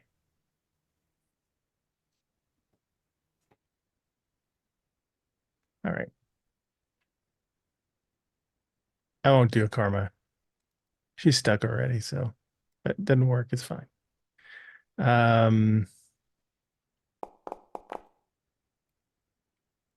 Yeah. It's tough. She's really jammed in there.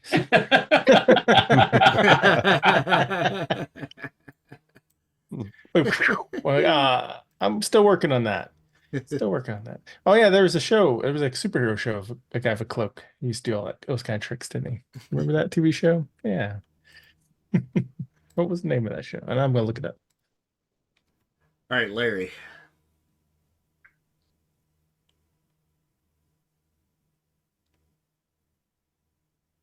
I'm gonna.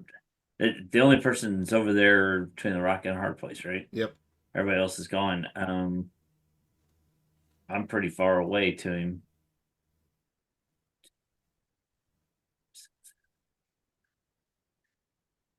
How many spaces can I move? 15. Oh, okay. I can. And does that count as an action? Nope. Okay. I'm gonna take that chain and gonna roll for extra actions. Take the chain that I started, move closer to Lupa, and as I try to whip the chain around him, it's going to morph into a spiky chain, All right. and then I'm gonna pull it. So, all right. So extra actions.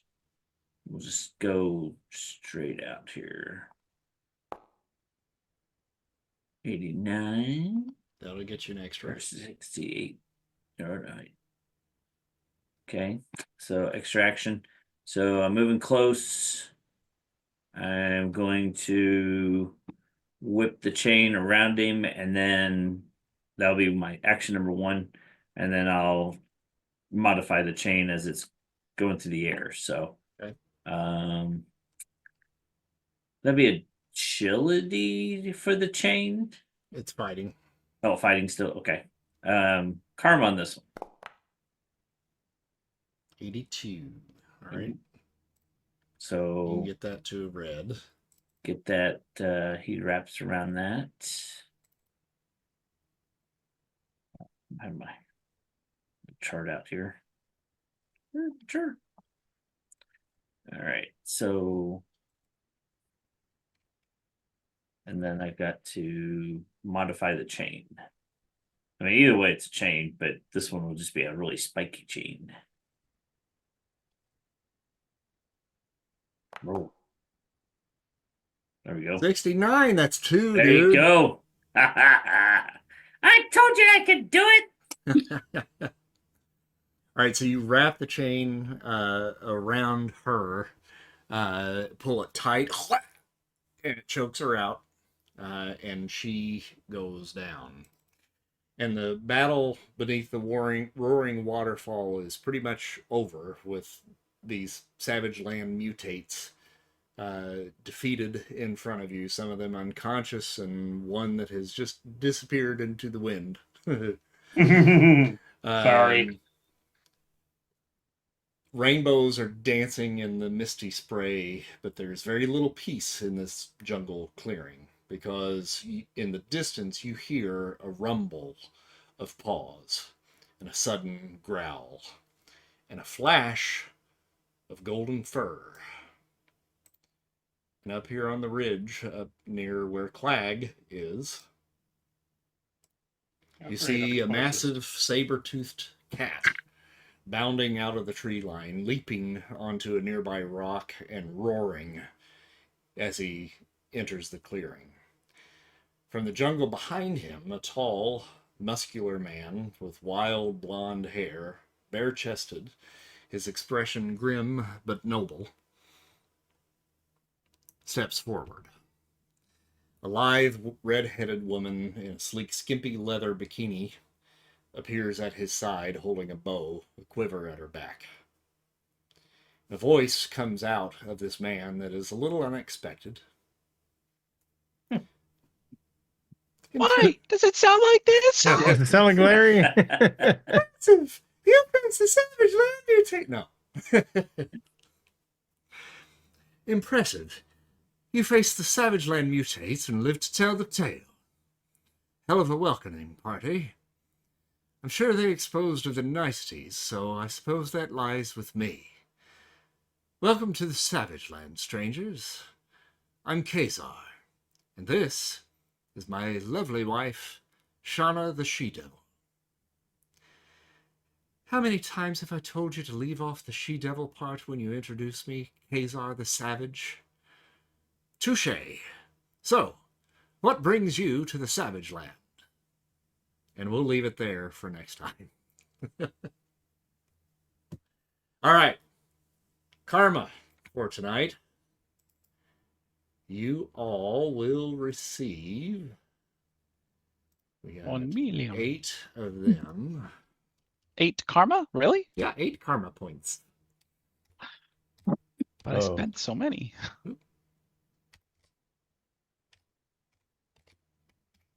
400 karma points.